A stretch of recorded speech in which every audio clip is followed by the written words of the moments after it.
पांचै पंच तत् विस्तार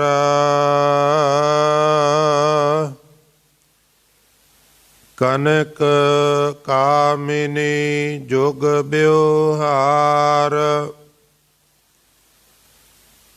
प्रेम सुधा रस पीवै कोय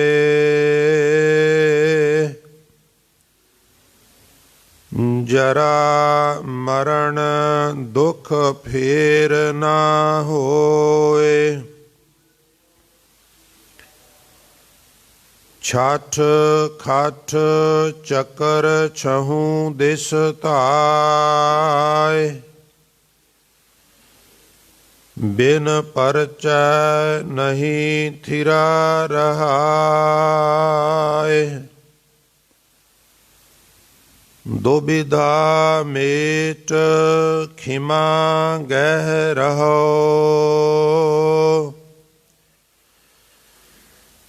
कर्म धर्म की सूल ना सहो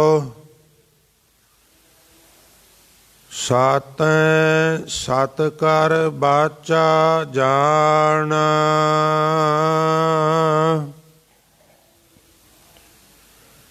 आत्म राम लेहो परवान छूटै संसार मिट जाहे दुख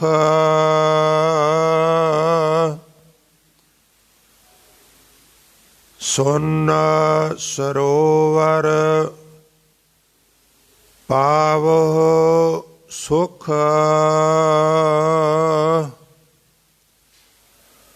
छूटै संसार मिट जाहे दुख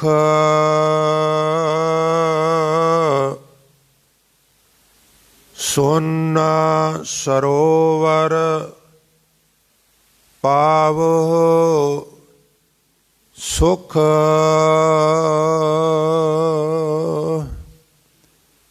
वाहिगुरु जी का खालसा वाहिगुरु जी की फतेह। सो परम सन्मानयोग जुगो जुग अटल चवर छतर अते तखत दे मालक बाणी के बोहेत ਸਰਬ ਸਾਂਝੀ ਵਾਲਤਾ ਦੇ ਪ੍ਰਤੀਕ ਸ਼ਬਦ ਗੁਰੂ ਦਸਾਂ ਹੀ ਪਾਤਸ਼ਾਹੀਆਂ ਦੀ ਜੋਤ ਧੰਨ ਧੰਨ ਸ੍ਰੀ ਗੁਰੂ ਗ੍ਰੰਥ ਸਾਹਿਬ ਮਹਾਰਾਜ ਜੀ ਦੀ ਪਾਵਨ ਪਵਿੱਤਰ ਹਜ਼ੂਰੀ ਗੁਰਦੁਆਰਾ ਦਮਦਮਾ ਸਾਹਿਬ ਪਾਤਸ਼ਾਹੀ ਪਹਿਲੀ ਪਾਤਸ਼ਾਹੀ ਛੇਵੀਂ महान पवित्र इतिहासक अस्थान ते विराजमान और यात्रा कर रही बहुत ही सन्मानयोग गुरु स्वरूप साध संगत जी वडभागे हो जो अमृत वेले दी साम संभाल करदियां होया नींदर आलस आदि दा तर्क त्याग करके बाकायदा मौसम दा मुकाबला करदियां होया गुरु चरनां विच पहुँच के अपने महबूब सतगुरु नूं नतमस्तक हुंदियां आप जी ने शीश पावन कीता है। गुरु दर वल चलदियां आप जी ने कदम पवित्र कीते हन। शीश पवित्र हो गया जदों हजूर दे सन्मुख झुका दिता, जिंद अर्पण कीतियां पवित्र हो गई और ये पवित्र पंक्तियां मूर्तिमान हो गईयां। पाम सुहावे जतौ तिर जुलदे शीश सुहावा चरनी मुख सुहावा जतौ जस गावै जियो पिया तौ शरनी। वडभागे हो उपरंत आप जी ने हुणे हुणे दास कोलों जो पवित्र बचन सरवण कीते हन, ये पावन बचन साध संगत जी भगत कबीर साहब जी दे उचारण किए हुए राग गौड़ी थित्ती कबीर जी की सरलेख हेठ ये पावन बचन ਸ੍ਰੀ ਗੁਰੂ ਗ੍ਰੰਥ ਸਾਹਿਬ ਮਹਾਰਾਜ ਜੀ ਦੇ ਪਾਵਨ ਅੰਗ 343 ਤੇ ਦਰਜ ਹਨ। ਪੰਚਮੀ, ਛਠ ਤੇ ਸਪਤਮੀ, ਇਹ 3 ਤਾਰੀਖਾਂ ਨੇ ਅਮਾਵਸਿਆ ਤੋਂ ਬਾਅਦ। ਮੱਸਿਆ ਤੋਂ ਅਗਲਾ ਦਿਨ, ਅਗਲੇ ਤੋਂ ਅਗਲਾ ਤੇ ਅਗਲੇ ਤੋਂ ਅਗਲਾ। ਭਾਵ ਹੁਣ ਇਹ ਜਿਸ ਤਰ੍ਹਾਂ ਆਪ ਜੀ ਨੇ ਪਰਵਾ ਤੋਂ ਗੱਲ ਸ਼ੁਰੂ ਕੀਤੀ ਸੀ, ਪਰਵਾ ਮੈਨੇ ਏਕਮ, ਫਿਰ ਦੁਤੀਆ, ਫਿਰ ਤ੍ਰਿਤੀਆ, ਫਿਰ ਇਸੇ ਪ੍ਰਕਾਰ ਚੌਥੀ ਥਿਤ ਜਿਹੜੀ ਏ ਉਹਦੇ ਬਾਰੇ ਬਚਨ ਕੀਤਾ ਸੀ। ਚੌਥਾ ਹੁਣ ਪੰਚੈ ਪੰਚ ਤਤ ਵਿਸਥਾਰ, ਕਨਕ ਕਾਮਨੀ ਜੁਗ ਵਿਵਹਾਰ। ਇਹਨਾਂ 3 ਪਦਿਆਂ ਦੀ ਵਿਚਾਰ ਅਸੀਂ ਕਰਨ ਦਾ ਯਤਨ ਕਰਨਾ ਹੈ। ਬੇਨਤੀਆਂ ਸ਼ੁਰੂ ਕਰਨ ਤੋਂ ਪਹਿਲਾਂ ਸਾਰੀਆਂ ਸੰਗਤਾਂ ਜੋ ਗੁਰੂ ਦਰਬਾਰ ਵਿੱਚ ਬੈਠੀਆਂ ਨੇ ਜਾਂ ਭਾਈ SMZ ਨਿਊਜ਼ ਚੈਨਲ ਦੇ ਰਾਹੀਂ ਘਰਾਂ ਵਿੱਚ ਬੈਠ ਕੇ ਕੁਝ ਸਰੀਰ ਸੁਰਤ ਕਰਕੇ ਗੁਰਦੁਆਰਾ ਦਮਦਮਾ ਸਾਹਿਬ ਨਾਲ ਜੁੜਦੇ ਨੇ, ਸਾਰਿਆਂ ਦੇ ਚਰਨਾਂ ਵਿੱਚ ਬੇਨਤੀ ਹੈ, ਭਾਈ ਆਓ ਜਿਸ ਤਰ੍ਹਾਂ ਸਰੀਰਾਂ ਕਰਕੇ ਬੈਠੇ ਹੋ ਉਸੇ ਪ੍ਰਕਾਰ ਸੁਰਤ ਬਿਰਤ ਵੀ ਗੁਰੂ ਚਰਨਾਂ ਵਿੱਚ ਜੋੜੀਏ। ਸੋ ਮਨ ਦੀ ਇਕਾਗਰਤਾ ਤੇ ਰਸਨਾ ਦੀ ਪਵਿੱਤਰਤਾ ਵਾਸਤੇ ਇੱਕ ਵਾਰ ਸਾਰੀ ਸੰਗਤ ਰੋਜ਼ਾਨਾ ਦੀ ਤਰ੍ਹਾਂ ਗੁਰਮੰਤਰ ਉਚਾਰਨ ਕਰੋ ਤੇ ਪਿਆਰ ਨਾਲ ਇਕੱਠੇ ਹੋ ਕੇ ਆਖੋ ਜੀ, ਸਤਨਾਮ ਸ੍ਰੀ। ਫਿਰ ਆਖੋ ਜੀ, ਸਤਨਾਮ ਸ੍ਰੀ। ਸਤ ਸੰਗਤ ਪੰਚੈ, ਪੰਚਮੀ ਦੀ ਵਿਆਖਿਆ, ਪੰਚਮੀਆਂ ਤੇ ਜਾਂਦੇ ਹੋ ਨਾ, ਬਹੁਤ ਸਾਰੇ ਥਾਵਾਂ ਤੇ ਇਹ ਤਰੀਕ ਨੂੰ ਵੱਡੇ ਜੋੜ ਮੇਲੇ ਹੁੰਦੇ ਨੇ ਔਰ ਉਹਨੂੰ ਆਪਣੇ ਢੰਗ ਨਾਲ ਉੱਥੇ ਐਕਸਪਲੇਨ ਕੀਤਾ ਜਾਂਦਾ ਹੈ। ਪਰ ਗੁਰਬਾਣੀ ਇਹਦੇ ਬਾਰੇ ਕੀ ਕਹਿੰਦੀ ਹੈ? ਸਾਰੀਆਂ ਇਹ 5 ਤਰੀਕਾਂ ਦੀ ਮੈਂ ਗੱਲ ਨਹੀਂ ਕਰਦਾ, ਪਰ ਖਾਸ ਕਰਕੇ ਬਸੰਤ ਪੰਚਮੀ ਤੋਂ ਹਰੇਕ ਦੇ ਆਪਣੇ ਆਪਣੇ ਵਿਚਾਰ ਨੇ, ਮੁਬਾਰਕ ਨੇ। ਗੁਰੂ ਗ੍ਰੰਥ ਸਾਹਿਬ ਸੱਚੇ ਪਾਤਸ਼ਾਹ ਪੰਚਮੀ ਬਾਰੇ ਕੀ ਕਹਿੰਦੇ ਨੇ, ਪੰਚਮੀ ਨੂੰ ਕੀ ਕਰਨਾ ਚਾਹੀਦਾ ਹੈ, ਕੀ ਨਹੀਂ ਕਰਨਾ ਚਾਹੀਦਾ, ਆਪਾਂ ਗੁਰੂ ਗ੍ਰੰਥ ਸਾਹਿਬ ਤੋਂ ਸਿੱਖਣਾ ਹੈ ਨਾ ਸਾਧ ਸੰਗਤ। ਤੋ ਹਜ਼ੂਰ ਬਖਸ਼ਿਸ਼ ਕਰ ਰਹੇ ਨੇ, ਪੰਚੈ ਪੰਚ ਤਤ ਵਿਸਥਾਰ। ਪੰਚਮੀ ਦੇ ਅਧੀਨ ਗੱਲ ਸਮਝੋ, ਇਹ ਜਿਤਨਾ ਵੀ ਖਲਾਰਾ ਹੈ ਇਹ 5 ਤੱਤਾਂ ਦਾ ਖਲਾਰਾ ਹੈ। ਇਹ ਸੰਸਾਰ, ਇਹ ਜੱਗ 5 ਤੱਤਾਂ ਦਾ ਨਿਰੰਕਾਰ ਨੇ ਬਣਾਇਆ ਹੈ। ਨਾ ਇਹਦੇ 'ਚ 4 ਤੱਤ ਨੇ, ਨਾ ਕੋਈ 6 ਤੱਤ ਕਰ ਸਕਦਾ ਹੈ। ਕਮਾਲ ਦੀ ਗੱਲ ਇਹ ਹੈ ਕਿ ਇਨਸਾਨ ਨੂੰ ਜਦੋਂ ਪ੍ਰਮਾਤਮਾ ਨੇ ਬਣਾਇਆ, ਬਿਲਕੁਲ ਬ੍ਰਹਿਮੰਡ ਵਰਗੀ ਉਹਦੀ ਪਰਿਭਾਸ਼ਾ ਬਣਾ ਦਿੱਤੀ। ਬ੍ਰਹਿਮੰਡ ਵੀ 5 ਤੱਤਾਂ ਦਾ ਹੈ। ਉਹ ਹਿਊਮਨ ਬੋਡੀ ਜਿਹੜੀ ਹੈ, ਮਨੁੱਖੀ ਸਰੀਰ ਜਿਹੜਾ ਹੈ, ਉਹ ਵੀ 5 ਤੱਤਾਂ ਦਾ ਹੈ। ਔਰ ਇੱਥੋਂ ਤੱਕ ਭਾਵੇਂ ਸਾਡੀ ਅਜੇ ਖੋਜ ਉੱਥੋਂ ਤੱਕ ਨਹੀਂ ਗਈ, ਬਾਣੀਕਾਰ ਕਹਿੰਦੇ ਨੇ ਵੀ ਜਿਤਨਾ ਵੱਡਾ ਖਲਾਰਾ ਬ੍ਰਹਿਮੰਡ ਵਿੱਚ ਹੈ ਉਤਨਾ ਹੀ ਵੱਡਾ ਖਲਾਰਾ ਮਨੁੱਖ ਦੇ ਸਰੀਰ ਵਿੱਚ ਹੈ। ਕਿਉਂਕਿ ਜੋ ਬ੍ਰਹਿਮੰਡ ਹੈ ਸੋਈ ਪਿੰਡ ਹੈ। ਸਾਡੇ ਪਿੰਡੇ ਵਿੱਚ ਵੀ 5 ਤੱਤ ਨੇ, ਪਿੰਡੇ ਵਿੱਚ ਵੀ ਉਸੇ ਤਰ੍ਹਾਂ ਦਾ ਖਲਾਰਾ ਹੈ। ਔਰ ਜੋ ਖੋਜੈ ਸੋ ਪਾਵੇ। ਬ੍ਰਹਿਮੰਡ ਦੀ ਜਿਸ ਤਰ੍ਹਾਂ ਲੋਕ ਖੋਜ ਕਰਦੇ ਨੇ, ਨਵੇਂ ਨਵੇਂ ਪਿੰਡ ਮਿਲਦੇ ਨੇ, ਉਲਕਾ ਪਿੰਡ ਮਿਲਦੇ ਨੇ, ਗ੍ਰਹਿ ਮਿਲਦੇ ਨੇ, ਔਰ ਬੜਾ ਲੰਮਾ ਚੌੜਾ ਖਲਾਰਾ ਹੈ। ਮੈਂ ਅਕਸਰ ਅਰਜ਼ ਕਰਨਾ ਹੁੰਦਾ ਵੀ ਸਾਇੰਸਦਾਨ ਕਹਿੰਦੇ ਨੇ ਅਸੀਂ ਆਪਣੀਆਂ ਦੂਰਬੀਨਾਂ ਨਾਲ ਜਿਤਨਾ ਕੁ ਬ੍ਰਹਿਮੰਡ ਤੱਕਿਆ ਹੈ, ਜੇ ਉਸ ਬ੍ਰਹਿਮੰਡ ਨੂੰ ਪ੍ਰਿਥਵੀ ਨਾਲ ਕੰਪੇਅਰ ਕਰੀਏ ਤੇ ਇਹ ਇਸ ਤਰ੍ਹਾਂ ਹੈ ਜਿਵੇਂ ਕੈਥੇਫਿਕ ਸਾਗਰ ਵਿੱਚ ਇੱਕ ਮਟਰਾਂ ਦਾ ਦਾਣਾ ਸੁੱਟ ਦਈਏ।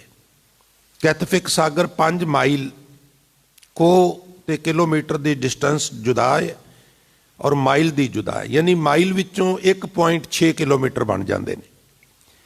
5 ਮਾਈਲ ਇਉਂ ਖੜਾ ਕੈਥੇਫਿਕ ਸਾਗਰ ਡੂੰਘਾ ਹੈ ਔਰ ਉਸ 5 ਮਾਈਲ ਡੂੰਘੇ ਔਰ ਕਿੰਨਾ ਚੌੜਾ ਕਿੰਨਾ ਲੰਬਾ, ਉਹਦੇ ਵਿੱਚ ਇੱਕ ਮਟਰਾਂ ਦਾ ਦਾਣਾ ਸੁੱਟਦੀ ਉਹਦੀ ਕੀ ਪਾਇਆ? ਉਹ ਕਹਿੰਦੇ ਨੇ ਜਿਤਨਾ ਕੁ ਬ੍ਰਹਿਮੰਡ ਅਸੀਂ ਵੇਖਿਆ ਹੈ ਉਹਦੇ 'ਚ ਗਲੋਬਲ ਦੀ ਹੋਂਦ ਇਸ ਤੋਂ ਜ਼ਿਆਦਾ ਨਹੀਂ, ਔਰ ਜੋ ਅਸੀਂ ਦੇਖਿਆ ਹੈ ਉਹ 1% ਦਾ 1000ਵਾਂ ਹਿੱਸਾ ਵੀ ਅਜੇ ਨਹੀਂ ਦੇਖਿਆ। ਬਹੁਤ ਵਿਸ਼ਾਲ ਹੈ। ਔਰ ਇਤਨੀ ਵਿਸ਼ਾਲਤਾ ਹਿਊਮਨ ਬੋਡੀ ਦੇ ਵਿੱਚ ਮੌਜੂਦ ਹੈ।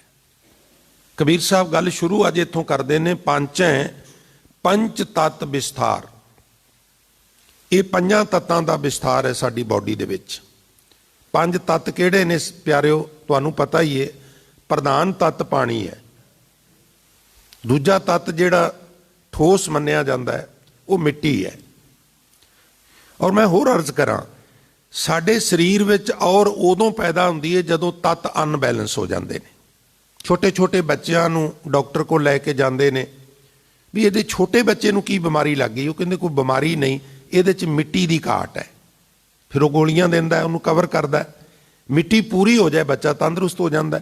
ਯਾਨੀ ਜਿਤਨੀ ਸਰੀਰ 'ਚ ਮਿੱਟੀ ਹੋਣੀ ਚਾਹੀਦੀ ਹੈ, ਜਿਤਨਾ ਪਾਣੀ ਹੋਣਾ, ਕਈ ਵਾਰ ਗਲੂਕੋਜ਼ ਲਾਉਂਦੇ ਨੇ ਜੀ ਇਹਦਾ ਪਾਣੀ ਘਟ ਗਿਆ। ਤਾਂ ਪੰਜ ਜਿਹੜੇ ਤੱਤ ਨੇ ਉਹਨਾਂ ਦਾ ਬੈਲੈਂਸ ਹੋਣਾ ਚਾਹੀਦਾ। ਉਹ ਜੇ ਬੈਲੈਂਸ ਹੈ ਤੇ ਕੋਈ ਬਿਮਾਰੀ ਨਹੀਂ, ਜੇ ਉਹ ਅਨਬੈਲੈਂਸ ਨੇ ਤੇ ਫਿਰ ਬਿਮਾਰੀਆਂ ਹੀ ਬਿਮਾਰੀਆਂ ਨੇ। ਫਿਰ ਉਹ ਗੋਲੀਆਂ ਨਾਲ ਠੀਕ ਨਹੀਂ ਹੁੰਦੀਆਂ। ਅਸਲ ਵਿੱਚ ਤੱਤਾਂ ਨੂੰ ਹੀ ਬੈਲੈਂਸ ਕਰਨਾ ਚਾਹੀਦਾ ਹੈ। ਇਹ ਪੰਜਾਂ ਤੱਤਾਂ ਦਾ ਸਰੀਰ ਬਣਿਆ, ਪੰਜਾਂ ਤੱਤਾਂ ਦਾ ਹੀ ਸਾਰਾ ਜਗਤ ਬਣਿਆ ਹੈ। ਪਹਿਲਾ ਤੱਤ ਪ੍ਰਧਾਨ ਤੱਤ ਪਾਣੀ ਹੈ, ਦੂਜਾ ਮਿੱਟੀ ਹੈ, ਤੀਜਾ ਵਾਯੂ ਹੈ, ਚੌਥਾ ਅਗਨੀ ਹੈ ਤੇ ਪੰਜਵਾਂ ਆਕਾਸ਼ ਹੈ। ਆਕਾਸ਼, ਸਪੇਸ। ਮਸਕੀਨ ਸਾਹਿਬ ਇੱਕ ਗੱਲ ਉਹਨਾਂ ਕਹੀ ਸੀ ਵੀ ਸਰੀਰ ਚੌਂ ਤੱਤਾਂ ਦਾ ਹੈ। ਹੁਣ ਗੁਰਬਾਣੀ ਵਿੱਚ ਵੀ ਪੰਜ ਲਿਖੇ ਨੇ, ਸਾਨੂੰ ਸਾਰਿਆਂ ਨੂੰ ਇਸ ਤਰ੍ਹਾਂ ਪ੍ਰਪੇਅਰ ਕੀਤਾ। ਸੁਭਾਵਕ ਸ਼ੰਕਾ ਹੋਣਾ, ਵਿਵਾਦ ਹੋਣਾ। ਤੋ ਕਹਿਣ ਲੱਗੇ ਵੀ ਸਰੀਰ ਚੌਂ ਤੱਤਾਂ ਦਾ ਹੀ ਹੈ। ਮੈਨੂੰ ਵੀ ਪਤਾ ਵੀ ਗੁਰਬਾਣੀ 'ਚ ਪੰਜ ਤੱਤ ਲਿਖੇ ਨੇ। ਸਮਝਣ ਵਾਲੀ ਗੱਲ ਇਹ ਹੈ ਬਈ ਜਿਹੜਾ ਪੰਜਵਾਂ ਤੱਤ ਆਕਾਸ਼ ਹੈ, ਸਪੇਸ ਹੈ, ਉਹਦੇ ਵਿੱਚ ਚੌਂ ਤੱਤਾਂ ਦਾ ਪੁਤਲਾ ਵਿਚਰਦਾ ਹੈ। ਇਸ ਲਈ ਗੁਰਬਾਣੀ ਨੇ ਉਹਨੂੰ ਨਾਲ ਐਡ ਕਰ ਲਿਆ। ਵਰਨਾ ਯਹੂਦੀ, ਇਸਲਾਮੀ ਔਰ ਈਸਾਈ ਉਹ ਚਾਰ ਹੀ ਤੱਤ ਮੰਨਦੇ ਨੇ। ਬੁੱਧਿਜ਼ਮ, ਹਿੰਦੂਇਜ਼ਮ, ਸਿੱਖਇਜ਼ਮ, ਜੈਨਇਜ਼ਮ ਇਹ ਪੰਜ ਤੱਤ ਮੰਨਦੇ ਨੇ। ਔਰ ਜਦੋਂ ਮਸਕੀਨ ਸਾਹਿਬ ਨੇ ਕਿਹਾ ਬਈ ਚਾਰ ਤੱਤ ਸਰੀਰ ਵਿੱਚ ਨੇ, ਪੰਜਵੇਂ ਵਿੱਚ ਵਿਚਰਦਾ ਹੈ, ਤੇ ਉਹ ਜਿਹੜਾ ਅਨਮਤੀਆ ਸੀ ਵਿਦੇਸ਼ ਵਿੱਚ, ਉਹ ਕਹਿਣ ਲੱਗਾ ਜੀ ਤੁਸੀਂ ਇਸ ਤਰ੍ਹਾਂ ਵੀ ਸੋਚਦੇ ਹੋ? ਉਹ ਕਹਿੰਦੇ ਅਸੀਂ ਇਸ ਤਰ੍ਹਾਂ ਵੀ ਸੋਚਨੇ ਆ। ਉਹ ਬੜਾ ਹੈਰਾਨ ਹੋਇਆ, ਪ੍ਰਭਾਵਿਤ ਵੀ ਹੋਇਆ। ਹਜ਼ੂਰ ਕਹਿੰਦੇ ਨੇ ਪੰਜਾਂ ਤੱਤਾਂ ਦਾ ਵਿਸਥਾਰ ਹੈ ਸੰਸਾਰ ਦਾ। ਇਸ ਪੰਜਾਂ ਤੱਤਾਂ ਦੇ ਸੰਸਾਰ ਵਿੱਚ ਅਸੀਂ ਆਉਂਦੇ ਹਾਂ। ਆਉਂਦਿਆਂ ਸਾਰ ਕੀ ਕਰਨੇ ਆ? ਜਿਵੇਂ ਹੀ ਸੁਰਤ ਸੰਭਲਨੇ ਆ ਨਾ, ਦੇਖੋ ਸ਼ੁਰੂ ਵਿੱਚ ਤੇ ਬਸ ਇੰਨਾ ਕੁ ਹੁੰਦਾ ਹੈ ਵੀ ਰੋਂਦਾ ਹੈ ਤੇ ਬੱਚਾ ਤੇ ਮਾਂ ਦੁੱਧ ਪਿਆ ਦਿੰਦੀ ਹੈ। ਪਹਿਲੇ ਪਿਆਰ ਲੱਗਾ ਥਣ ਦੁੱਧ। ਫਿਰ ਦੂਜੀ ਅਵਸਥਾ ਵਿੱਚ ਇਸ ਤਰ੍ਹਾਂ ਹੁੰਦਾ ਵੀ ਜੇ ਮਾਂ ਚੁੱਕੇ, ਪਿਓ ਚੁੱਕੇ ਤੇ ਖੁਸ਼ ਹੈ, ਕੋਈ ਗੈਰ ਚੁੱਕੇ ਤੇ ਰੋਂਦਾ ਹੈ। ਦੂਜੇ ਮਾਏ ਬਾਪ ਕੀ ਸੁੱਧ। ਫਿਰ ਤੀਜੇ ਭਈਆ ਭਾਬੀ ਬੇਬ। ਭਰਾ ਵੀ ਚੁੱਕਦੇ ਹੁੰਦੇ ਸਨ ਭਰਾਵਾਂ ਨੂੰ। ਹੁਣ ਤੇ ਭਰਾ ਹੀ ਇੱਕ ਹੁੰਦਾ ਜਾਂ ਦੋ ਹੁੰਦੇ ਨੇ, ਚੁੱਕੇ ਕੋਈ ਕੀ। ਹੁਣ 6-6 7-7 ਭਰਾ। ਵੱਡੇ ਭਰਾ ਤੇ ਛੋਟੇ ਭਰਾ ਦਾ ਫਰਕ ਹੋ ਜਾਂਦਾ ਸੀ। ਇੰਨਾ ਫਰਕ ਸੀ ਤੁਸੀਂ ਸੁਣ ਕੇ ਹੈਰਾਨ ਹੋਵੋਗੇ ਬਈ ਕਈ ਵਾਰਾਂ ਭਤੀਜੇ ਦਾ ਵਿਆਹ ਪਹਿਲਾਂ ਹੋ ਜਾਂਦਾ ਸੀ, ਚਾਚੇ ਦਾ ਬਾਅਦ ਵਿੱਚ ਹੁੰਦਾ ਸੀ। ਇਹ ਵੀ ਫਰਕ ਹੈ। ਤੋ ਭਰਾ ਚੁੱਕੇ, ਭਰਜਾਈ ਚੁੱਕੇ, ਖੁਸ਼ ਹੈ। ਕੋਈ ਹੋਰ ਚੁੱਕੇ, ਉਹ ਹੱਥ ਪਛਾਣਦਾ ਹੈ। ਇਹ ਤੀਜੀ ਅਵਸਥਾ ਹੈ। ਚੌਥੀ ਵਿੱਚ ਖੇਡ ਵਿੱਚ ਸੁਰਤ ਜੁੜਦੀ ਹੈ। ਚੌਥੇ ਪਿਆਰ ਉਪੰਨੀ ਖੇਡ। ਪੰਜਵੇਂ ਖਾਣ ਪੀਣ ਕੀ ਧਾਤ, ਮੰਗ ਕੇ ਚੀਜ਼ਾਂ ਖਾਂਦਾ। ਤੇ ਛੇਵੇਂ ਕਾਮ, ਨਾ ਪੁੱਛੇ ਜਾਤ। ਅੱਗੋਂ ਪਿੱਛੋਂ ਜਾਤਾਂ ਬੜੀਆਂ ਪੁੱਛਦਾ, ਪਰ ਜਦੋਂ ਵਕਾਰੀ ਹੁੰਦਾ ਉਦੋਂ ਜਾਤ ਦੀ ਕੋਈ ਤਹਿਕੀਕਾਤ ਨਹੀਂ ਕਰਦਾ। ਸਤਵੇਂ ਸਾਂਝ, ਕੀਆ ਘਰ ਵਾਸ। ਕਿਸੇ ਦਾ ਘਰ ਵੇਖਿਆ, ਕਿਸੇ ਦਾ ਕਾਰੋਬਾਰ ਵੇਖਿਆ, ਮਨ 'ਚ ਸ਼ੌਂਕ ਪੈਦਾ ਹੋਇਆ, ਲਾਲਸਾ ਪੈਦਾ ਹੋਈ, ਮੇਰਾ ਵੀ ਹੋਣਾ ਚਾਹੀਦਾ। ਧਨ ਇਕੱਠਾ ਕਰਨਾ ਸ਼ੁਰੂ ਕਰ ਦਿੱਤਾ, ਮੈਂ ਵੀ ਇਸ ਤਰ੍ਹਾਂ ਕਰਨਾ। ਸਾਂਝ ਕੀਆ, ਇਕੱਠਾ ਕੀਤਾ, ਘਰ ਵਾਸ। ਤੇ ਫਿਰ ਸਾਧ ਸੰਗਤ ਇੱਕ ਅਵਸਥਾ ਹੁੰਦੀ ਹੈ, ਜਿੰਨਾ ਸਾਨੂੰ ਧਨ ਪ੍ਰਾਪਤ ਕਰਨਾ ਚਾਹੁੰਦੇ ਹਾਂ, ਜੇ ਉਹ ਨਾ ਹੋਵੇ ਤਾਂ ਵੀ ਗੁੱਸਾ ਚੜ੍ਹਦਾ। ਜੇ ਕਾਮ ਦੀ ਪੂਰਤੀ ਨਾ ਹੋਵੇ ਤੇ ਤਾਂ ਵੀ ਕਿਸੇ ਤੇ ਗੁੱਸਾ ਚੜ੍ਹਦਾ, ਇਹਦੀ ਵਜ੍ਹਾ ਕਰਕੇ ਮੇਰਾ ਕੰਮ ਖਰਾਬ ਹੋਇਆ। ਜੇ ਹੰਕਾਰ ਨੂੰ ਪੱਠੇ ਨਾ ਪੈਣ ਤਾਂ ਵੀ ਕਿਸੇ ਬੰਦੇ ਨੂੰ ਅਸੀਂ ਫੋਕਸ ਕਰ ਲੈਂਦੇ, ਇਹਦੇ ਕਰਕੇ ਮੇਰਾ ਕੰਮ ਖਰਾਬ ਹੋਇਆ। ਫਿਰ ਮਨੁੱਖ ਇਸ ਤਰ੍ਹਾਂ ਸੋਚਦਾ ਔਰ ਫਿਰ ਵਿੱਚ ਖਿੱਚਦਾ। ਅੱਠਵੇਂ ਕ੍ਰੋਧ, ਹੋਆ ਤਨ ਨਾਸ। ਨੌਵੇਂ ਧੌਲੇ, ਉੱਭੇ ਸਾਹ, ਔਖੇ ਸਾਹ ਲੈਂਦਾ। ਤੇ 10ਵੇਂ ਦੱਦਾ, ਹੋਆ ਸਵਾ। ਗਏ ਸੰਗੀਤ ਪੁਕਾਰੀ ਧਾ, ਉੱਡਿਆ ਹੰਸ। ਦਸਾਏ ਰਾਹ, ਆਇਆ ਗਿਆ ਮੋਇਆ ਨਾਮ। ਆਇਆ ਸੀ ਚਲਾ ਗਿਆ, ਹੌਲੀ ਹੌਲੀ ਇਹਦਾ ਨਾਮ ਵੀ ਮਰ ਗਿਆ। ਨਾਮ ਹੀ ਨਹੀਂ ਚੇਤਾ। ਪਿੱਛੇ ਪੱਤਲ ਸੱਦਿਓ ਕਾਮ। ਪੱਤਲਾਂ ਤੇ ਰੱਖ ਕੇ ਅਸੀਂ ਉਹਨਾਂ ਦੇ ਨਿਮਿਤ, ਪਿਤਰਾਂ ਦੇ ਨਿਮਿਤ ਪੁਜਾਰੀਆਂ ਨੂੰ ਪ੍ਰਸ਼ਾਦਾ ਛਕਾ ਦਿੰਦੇ ਹਾਂ। ਤੇ ਨਾਨਕ ਮਨਮੁਖ ਆਨੰਦ ਪਿਆਰ, ਬਾਝ ਗੁਰੂ ਡੁੱਬਾ ਸੰਸਾਰ। ਅਸੀਂ ਫਿਰ ਕੀ ਕਰਨੇ ਆ? ਜਿਵੇਂ ਮਾਇਆ ਦੇ ਰੂਪ ਦੱਸੇ ਨਾ ਗੁਰੂ ਨਾਨਕ ਸਾਹਿਬ ਨੇ ਮਾਝ ਕੀ ਵਾਰ ਦੇ ਦੂਜੇ ਸ਼ਲੋਕ ਵਿੱਚ।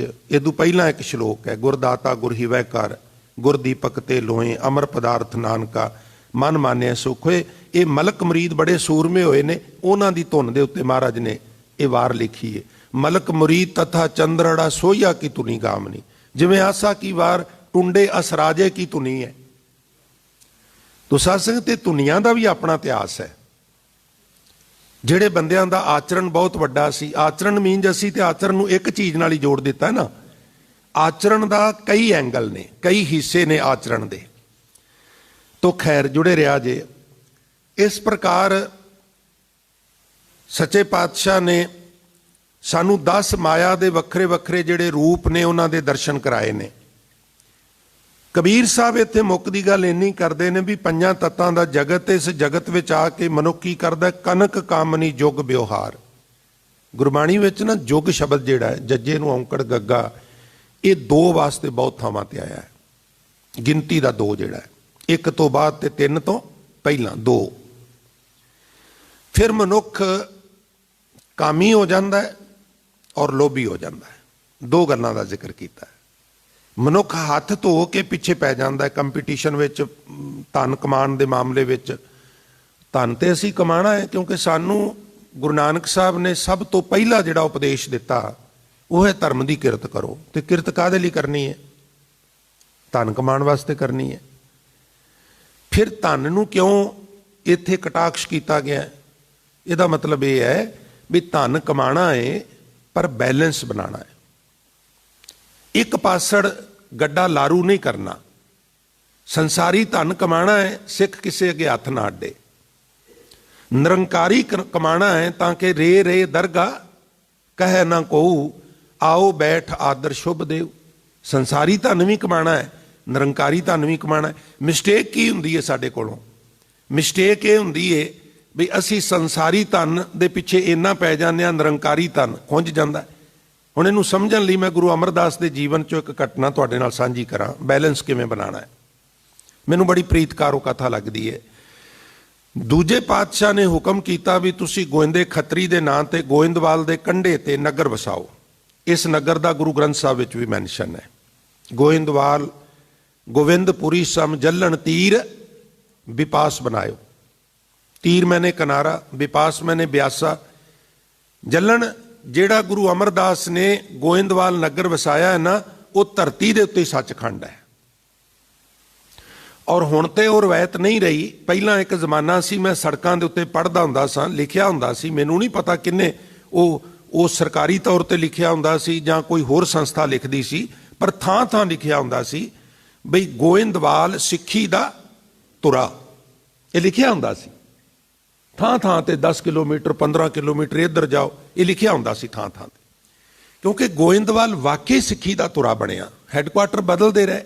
ਸ਼ੁਰੂ ਵਿੱਚ ਕਰਤਾਰਪੁਰ ਸਾਹਿਬ ਰਾਵੀ ਦੇ ਕਿਨਾਰੇ, ਫਿਰ ਖਡੂਰ ਸਾਹਿਬ, ਫਿਰ ਗੋਇੰਦਵਾਲ ਸਾਹਿਬ, ਫਿਰ ਅੰਮ੍ਰਿਤਸਰ ਸਾਹਿਬ, ਔਰ ਫਿਰ ਅੰਮ੍ਰਿਤਸਰ ਸਾਹਿਬ ਤੋਂ ਇਹ ਸ਼ਿਫਟ ਹੋ ਗਿਆ ਕੀਰਤਪੁਰ ਸਾਹਿਬ।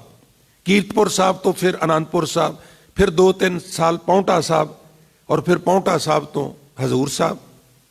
ਔਰ ਫਿਰ ਸਮਾਂ ਪਾ ਕੇ ਪ੍ਰਸਥਿਤੀਆਂ ਨੂੰ ਵੇਖ ਕੇ ਕੌਮ ਨੇ ਪੰਜਾਬ ਦੇ ਵਿੱਚ ਸ੍ਰੀ ਅੰਮ੍ਰਿਤਸਰ ਸਾਹਿਬ ਨੂੰ ਹਾਈਲਾਈਟ ਕੀਤਾ ਇਸ ਐਂਗਲ ਤੋਂ ਬਈ ਹੁਣ ਕੌਮ ਵਾਸਤੇ ਇਹ ਸਥਾਨ ਜਿਹੜਾ ਹੈ ਇਹ ਸੈਂਟਰ ਵਿੱਚ ਹੈ, ਜ਼ਰੂਰੀ ਹੈ। ਔਰ ਉਹਨੂੰ ਫਿਰ ਹੈੱਡ ਆਫਿਸ ਦੇ ਰੂਪ ਵਿੱਚ ਕੌਮ ਨੇ, ਮਰਕਜ਼ੇ ਕੌਮ ਦੇ ਰੂਪ ਵਿੱਚ ਪ੍ਰਵਾਨ ਕਰ ਲਿਆ। ਅਦਰਵਾਈਜ਼ ਗੁਰੂ ਨਾਨਕ ਸਾਹਿਬ ਦੇ ਵੇਲੇ ਤੇ ਅੰਮ੍ਰਿਤਸਰ ਵਸਿਆ ਹੀ ਨਹੀਂ ਸੀ, ਤੇ ਮਰਕਜ਼ੇ ਕੌਮ ਕਿਵੇਂ ਬਣ ਜਾਏਗਾ? ਇਹ ਵੀ ਗੱਲ ਵਿਚਾਰਨ ਵਾਲੀ ਹੈ। ਪ੍ਰਸਥਿਤੀਆਂ ਵੇਖ ਕੇ, ਭੂਗੋਲ ਵੇਖ ਕੇ ਕੌਮ ਵੀ ਪੈਂਤੜੇ ਬਦਲਦੀ ਰਹੀ ਹੈ, ਔਰ ਕੋਈ ਹਰਜ ਵੀ ਨਹੀਂ। ਨਗਰ ਵਸਾਇਆ ਤੇ ਮਹਾਰਾਜ ਉਥੋਂ ਧਰਮ ਪ੍ਰਚਾਰ ਵਾਸਤੇ ਨਿਕਲ ਜਾਣ। ਪਾਰ ਕਰਕੇ ਦਰਿਆ ਮਹਾਰਾਜ ਦੁਆਬੇ ਚਲੇ ਜਾਣ, ਔਰ ਦੁਆਬੇ ਦੇ ਵਿੱਚ ਮਹਾਰਾਜ ਜਿਹੜੇ ਵੀ ਨਗਰ ਵਿੱਚ ਜਾਣ ਰਬਾਬੀ ਕੀਰਤਨ ਕਰਨ। ਇਤਿਹਾਸ ਵਿੱਚ ਜ਼ਿਕਰ ਹੈ, ਜਿਤਨੇ ਕੁ ਸਰੀਰ ਬੈਠਿਓ ਸੁਰ ਤੇ ਜ਼ੋਰ ਦੇ ਕੇ ਸੁਣਿਓ। ਗੁਰਮਤਿ ਵਿਚਾਰਾਂ ਹਜ਼ੂਰ ਆਪ ਕਰਿਆ ਕਰਨ। ਔਰ ਜਿੱਥੇ ਵੀ ਵਿਚਾਰਾਂ ਕਰਨ ਇੱਕ ਗੱਲ ਕਹਿਣ ਵੀ ਸਤ ਸੰਗਤ ਗੁਰੂ ਅੰਗਦ ਸਾਹਿਬ ਦੇ ਹੁਕਮ ਨਾਲ ਬਿਆਸ ਦਰਿਆ ਦੇ ਕੰਢੇ ਤੇ ਗੋਇੰਦਵਾਲ ਨਗਰ ਵਸਾਇਆ ਹੈ। ਬੜਾ ਟਿਕਾਣੇ ਦਾ ਨਗਰ ਹੈ, ਜ਼ਮੀਨ ਬੜੀ ਉਰਵਰਕ ਭਰਪੂਰ ਔਰ ਖਣਿਜ ਭਰਪੂਰ ਹੈ, ਉਪਜਾਊ ਹੈ। ਜਿਹੜੇ ਵਾਹੀ ਕਰਦੇ ਨੇ ਉਹ ਵਾਹੀ ਕਰੋ ਆ ਕੇ। ਉਦੋਂ ਜ਼ਮੀਨਾਂ ਬੇਆਬਾਦ ਸਨ, ਕੋਈ ਪੁੱਛਦਾ ਨਹੀਂ ਸੀ। ਜਿਹੜੇ ਹਟਵਾਣੀਏ ਨੇ ਹੱਟੀ ਪਾਓ, ਲਾਹੌਰ ਤੋਂ ਦਿੱਲੀ, ਦਿੱਲੀ ਤੋਂ ਲਾਹੌਰ ਜਾਣ ਵਾਲੇ ਲੋਕ ਪੱਤਣ ਇੱਥੋਂ ਹੀ ਪਾਰ ਕਰਦੇ ਨੇ, ਦਿਹਾੜੀ ਡੰਗ ਰੁਕ ਜਾਂਦੇ ਨੇ, ਸੌਦਾ ਬੜਾ ਵਿਕਦਾ। ਜਿਹੜੇ ਨੌਕਰੀ ਚਾਕਰੀ ਕਰਨੀ ਚਾਹੁੰਦੇ ਨੇ ਉਹਨਾਂ ਨੂੰ ਨੌਕਰੀ ਚਾਕਰੀ ਵੀ ਮਿਲੇਗੀ।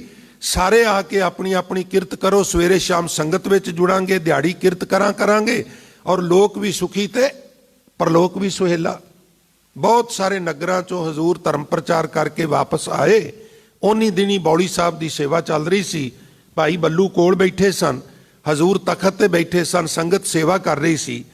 ਤੇ ਇਸ ਪ੍ਰਕਾਰ ਗੁਰੂ ਰੂਪ ਸਾਧ ਸੰਗਤ ਜੀ ਕੋਲੋਂ ਇੱਕ ਜਥਾ ਤੁਰਦਾ ਤੁਰਦਾ ਲੰਘ ਤੁਰਿਆ, ਜਿਹੜੀ ਮਹਾਰਾਜ ਦੀ ਪ੍ਰੇਰਨਾ ਕਰਕੇ ਜਥਾ ਦੁਆਬੇ ਤੋਂ ਆਇਆ ਸੀ। ਮਹਾਰਾਜ ਕਹਿਣ ਲੱਗੇ, ਬੱਲੂ ਇਹ ਜਥੇ ਨੂੰ ਸੱਦ ਕੇ ਲਿਆਓ। ਭਾਈ ਬੱਲੂ ਨੇ ਸੁਨੇਹਾ ਦਿੱਤਾ, ਜਥਾ ਆ ਗਿਆ। ਨਮਸਕਾਰ ਕੀਤੀ, ਮਹਾਰਾਜ ਨੇ ਆਖਿਆ ਬੈਠ ਜਾਓ। ਬੈਠ ਗਏ। ਹਜ਼ੂਰ ਕਹਿਣ ਲੱਗੇ, ਜਦੋਂ ਮੈਂ ਤੁਹਾਡੇ ਪਿੰਡਾਂ ਵਿੱਚ ਗਿਆ ਮੈਂ ਤੁਹਾਨੂੰ ਪ੍ਰੇਰਨਾ ਕੀਤੀ ਵੀ ਤੁਸੀਂ ਪਰਿਵਾਰਾਂ ਸਮੇਤ ਵਸੇਬਾ ਕਰੋ, ਘਰ ਇੱਥੇ ਆ ਕੇ ਬਣਾਓ। ਤੁਸੀਂ ਆਏ ਹੋ, ਜੀ ਆਇਆਂ ਨੂੰ, ਪਰਿਵਾਰਾਂ ਨੂੰ ਕਿਉਂ ਨਹੀਂ ਲਿਆਏ? ਤੁਹਾਡੀਆਂ ਇਸਤਰੀਆਂ, ਬੇਟੀਆਂ, ਭੈਣਾਂ, ਬੇਟੇ, ਬੱਚੇ ਕੱਲੇ ਕੱਲੇ ਆਏ ਹੋ।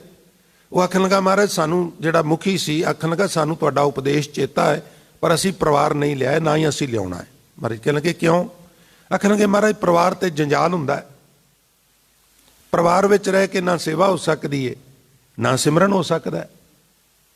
ਤੋ ਮਹਾਰਾਜ ਕਹਿਣ ਲੱਗੇ, ਨਹੀਂ, ਪਰਿਵਾਰ ਵਿੱਚ ਰਹਿ ਕੇ ਸਭ ਕੁਝ ਹੋ ਸਕਦਾ ਹੈ। ਮੈਂ ਵੀ ਗ੍ਰਸਤੀ ਹਾਂ, ਮੇਰੇ 2 ਬੇਟੇ ਨੇ, ਮੋਹਣ ਤੇ ਮੋਹਰੀ, ਮੇਰੀਆਂ 2 ਧੀਆਂ ਨੇ, ਦਾਨੀ ਤੇ ਭਾਨੀ। ਮੈਂ ਪਰਿਵਾਰ ਵਿੱਚ ਰਹਿ ਕੇ ਗੁਰਤਾ ਗੱਦੀ ਦੀ ਜ਼ਿੰਮੇਵਾਰੀ ਸੰਭਾਲ ਰਿਹਾ ਵਾਂ। ਉਹ ਕਹਿਣ ਲੱਗੇ, ਨਹੀਂ ਮਹਾਰਾਜ, ਉਹ ਤੁਹਾਡੀ ਗੱਲ ਹੋ ਰਹੀ ਵੀ ਅਸੀਂ ਨਹੀਂ ਇਸ ਤਰ੍ਹਾਂ ਕਰ ਸਕਦੇ। ਹੁਣ ਅਸੀਂ ਕੀ ਕਰਨੇ ਆ? ਧਿਆਨ ਦਿਆ ਜੇ, ਜਦੋਂ ਇਸ ਤਰ੍ਹਾਂ ਮਤਭੇਦ ਹੁੰਦੇ ਨੇ ਅਸੀਂ ਖਿੱਚ ਜਾਂਦੇ ਆ। ਇੱਕ ਜਣਾ ਆਪਣੀ ਗੱਲ ਨੂੰ ਉੱਤੇ ਲਿਆਉਣੀ ਚਾਹੁੰਦਾ, ਦੂਜਾ ਆਪਣੀ ਨੂੰ ਲਿਆਉਣੀ। ਪੈਗੰਬਰੀ ਪੁਰਖਾਂ 'ਚ ਕੀ ਫਰਕ ਹੈ? ਉਹ ਤੁਹਾਡੀ ਆਈਡੀਓਲੋਜੀ ਨੂੰ, ਤੁਹਾਡੀ ਅੰਦਰ ਦੀ ਥਾਟ ਨੂੰ ਸਮਝ ਕੇ ਨਾ ਪੈਂਤਰਾ ਬਦਲ ਲੈਂਦੇ ਨੇ ਵੀ ਹੁਣ ਇਹ ਗੱਲ ਨੂੰ ਸਮਝਣ ਦੇ ਮੂਡ ਵਿੱਚ ਨਹੀਂ, ਇਹਨੂੰ ਪੋਸਟਪੋਨ ਕਰ ਦੇਣਾ ਚਾਹੀਦਾ। ਹਜ਼ੂਰ ਕਹਿਣ ਲੱਗੇ, ਚਲੋ ਛੱਡੋ ਇਸ ਗੱਲ ਨੂੰ। ਇੱਕ ਗੱਲ ਦੱਸੋ, ਜਿੱਦਣ ਤੁਸੀਂ ਮੇਰੇ ਕੋਲ ਆਏ ਹੋ ਉਦੋਂ ਤੁਸੀਂ ਦਰਿਆ ਕਿਵੇਂ ਪਾਰ ਕੀਤਾ? ਹੱਸ ਪਏ। ਆਖਣ ਲੱਗੇ, ਮਹਾਰਾਜ ਇਹ ਤੇ ਕੋਈ ਔਖਾ ਕੰਮ ਨਹੀਂ, ਪਰ ਚਲੋ ਤੁਸੀਂ ਪੁੱਛਿਆ ਤੇ ਦੱਸ ਦਿੰਨੇ ਆ। ਅਸੀਂ ਦਰਿਆ ਦੇ ਕਿਨਾਰੇ ਤੇ ਪਤਨ ਤੇ ਖੜੇ ਹੋ ਗਏ, ਕੁਝ ਦੇਰ ਵੇਟ ਕੀਤੀ, ਉਡੀਕ ਕੀਤੀ ਔਰ ਮਲਾਹ ਆਪਣਾ ਬੇੜਾ ਲੈ ਕੇ ਆ ਗਿਆ। ਉਹਨੇ ਬੇੜਾ ਲਗਾ ਦਿੱਤਾ, ਅਸੀਂ ਚੜ ਗਏ। ਉਹ ਸਾਨੂੰ ਇਸ ਬੰਨੇ ਲੈ, ਅਸੀਂ ਪਹਾੜਾ ਦੇ ਕੇ ਤੁਹਾਡੇ ਡੇਰੇ ਤੇ ਆ ਗਏ। ਨਹੀਂ, ਉਹ ਤੇ ਠੀਕ ਹੈ, ਪਰ ਪੱਤਣ ਤੇ ਕੋਈ ਐਸੀ ਘਟਨਾ ਵਾਪਰੀ ਹੋਵੇ ਜਿਹੜੀ ਹੁਣ ਤੱਕ ਤੁਹਾਡੇ ਚੇਤੇ ਦੀ ਚੰਗੇਰ 'ਚ ਸ਼ਾਮਲ ਹੈ?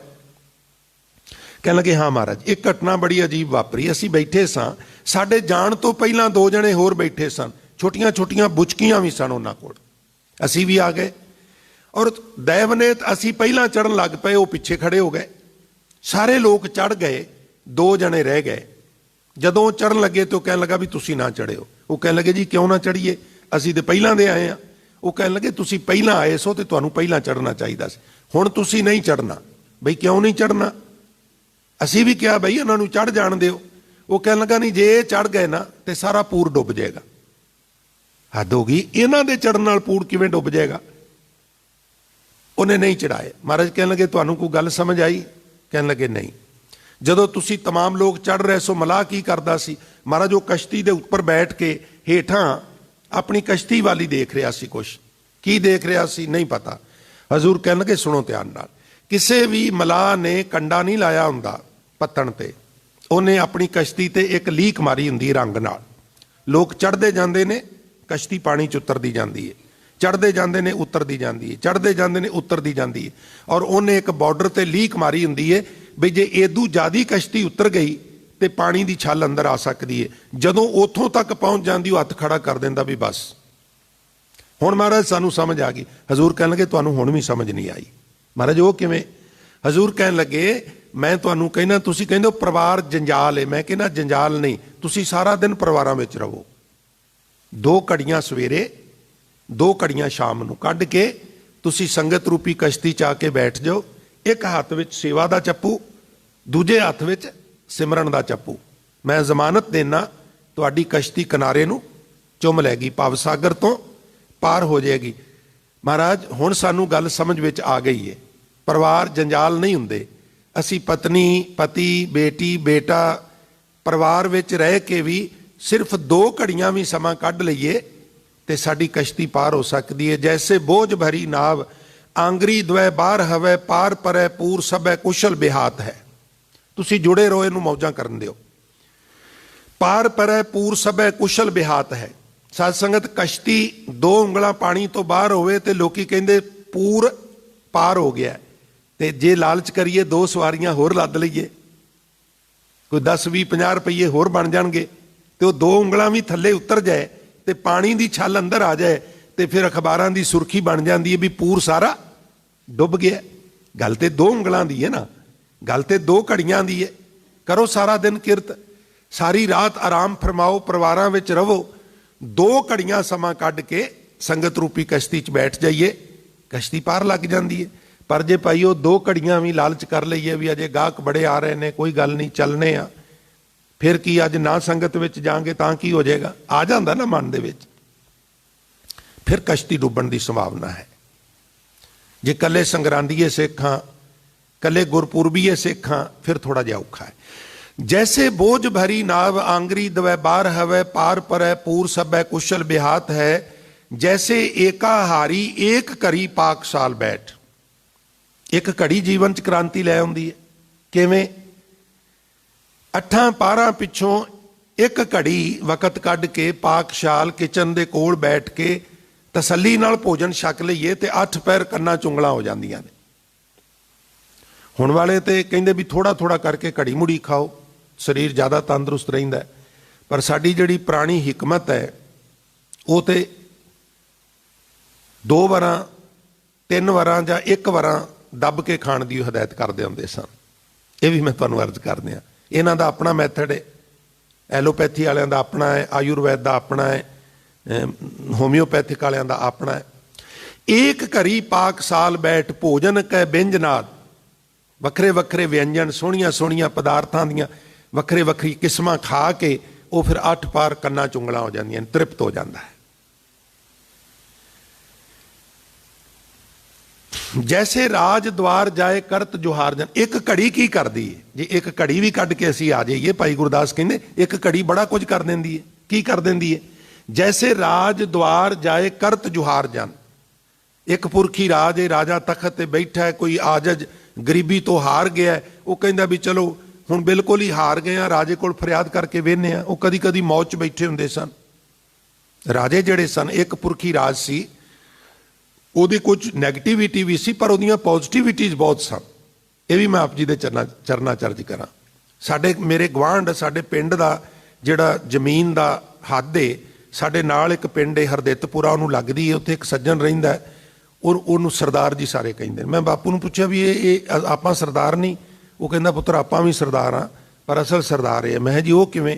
ਕਹਿੰਦੇ ਵੀ ਇੱਕ ਪੂਰਾ ਪਿੰਡ ਇਹਦਾ ਹੈ, ਆ ਸਾਰਾ ਪਿੰਡ ਦੀ ਜ਼ਮੀਨ ਇਹਦੀ ਹੈ।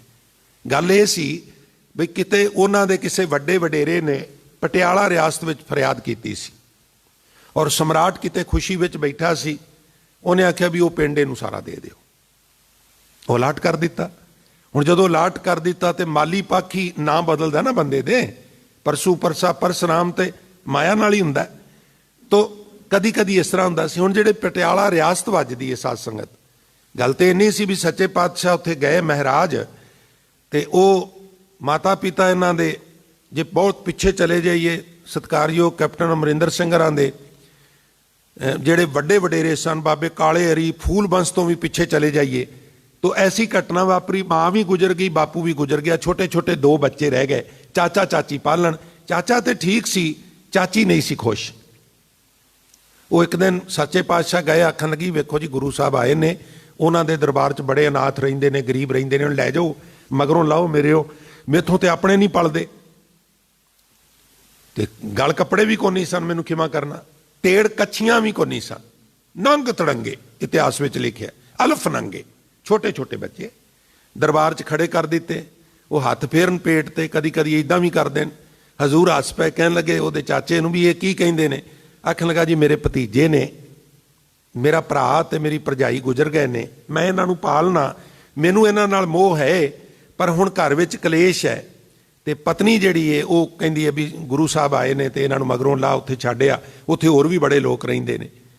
ते महाराज ये फिर पेट ते इदां क्यों करदे ने? आखण लगे महाराज कईयां दिनां दे भुखे ने, रोटी मंगदे ने। हजूर मौज च बैठे सन, कहण लगे भाई तू रोटी कहना है, समा आवेगा ये महाराजे बनणगे। आखो सतनाम श्री। तो साध संगत समा आया, बापू आला सिंह दी जिहड़ी बेल्ट है पटियाला उन्हें उन्होंने राजधानी बनाया, और बापू आला सिंह दी जिहड़ी रियासत सी वो मशहूर होई। सतलजों परां परां महाराजा रणजीत सिंह ते ये पैपसू जिन्हों बाद च तुसीं कहना शुरू किया, ये सारी बेल्ट अगां जींद, कैथल, नाभा, संगरूर इहदियां ब्रांचां सन। इन्हां दे अपने खानदान विचों ही वो सारे सम्राट सन, फिर महाराजे भी बने। एक घड़ी ने मंगतियां नूं महाराजे बना दिता। घड़ी की नहीं करदी, 24 मिनट बहुत कुछ कर देंदे।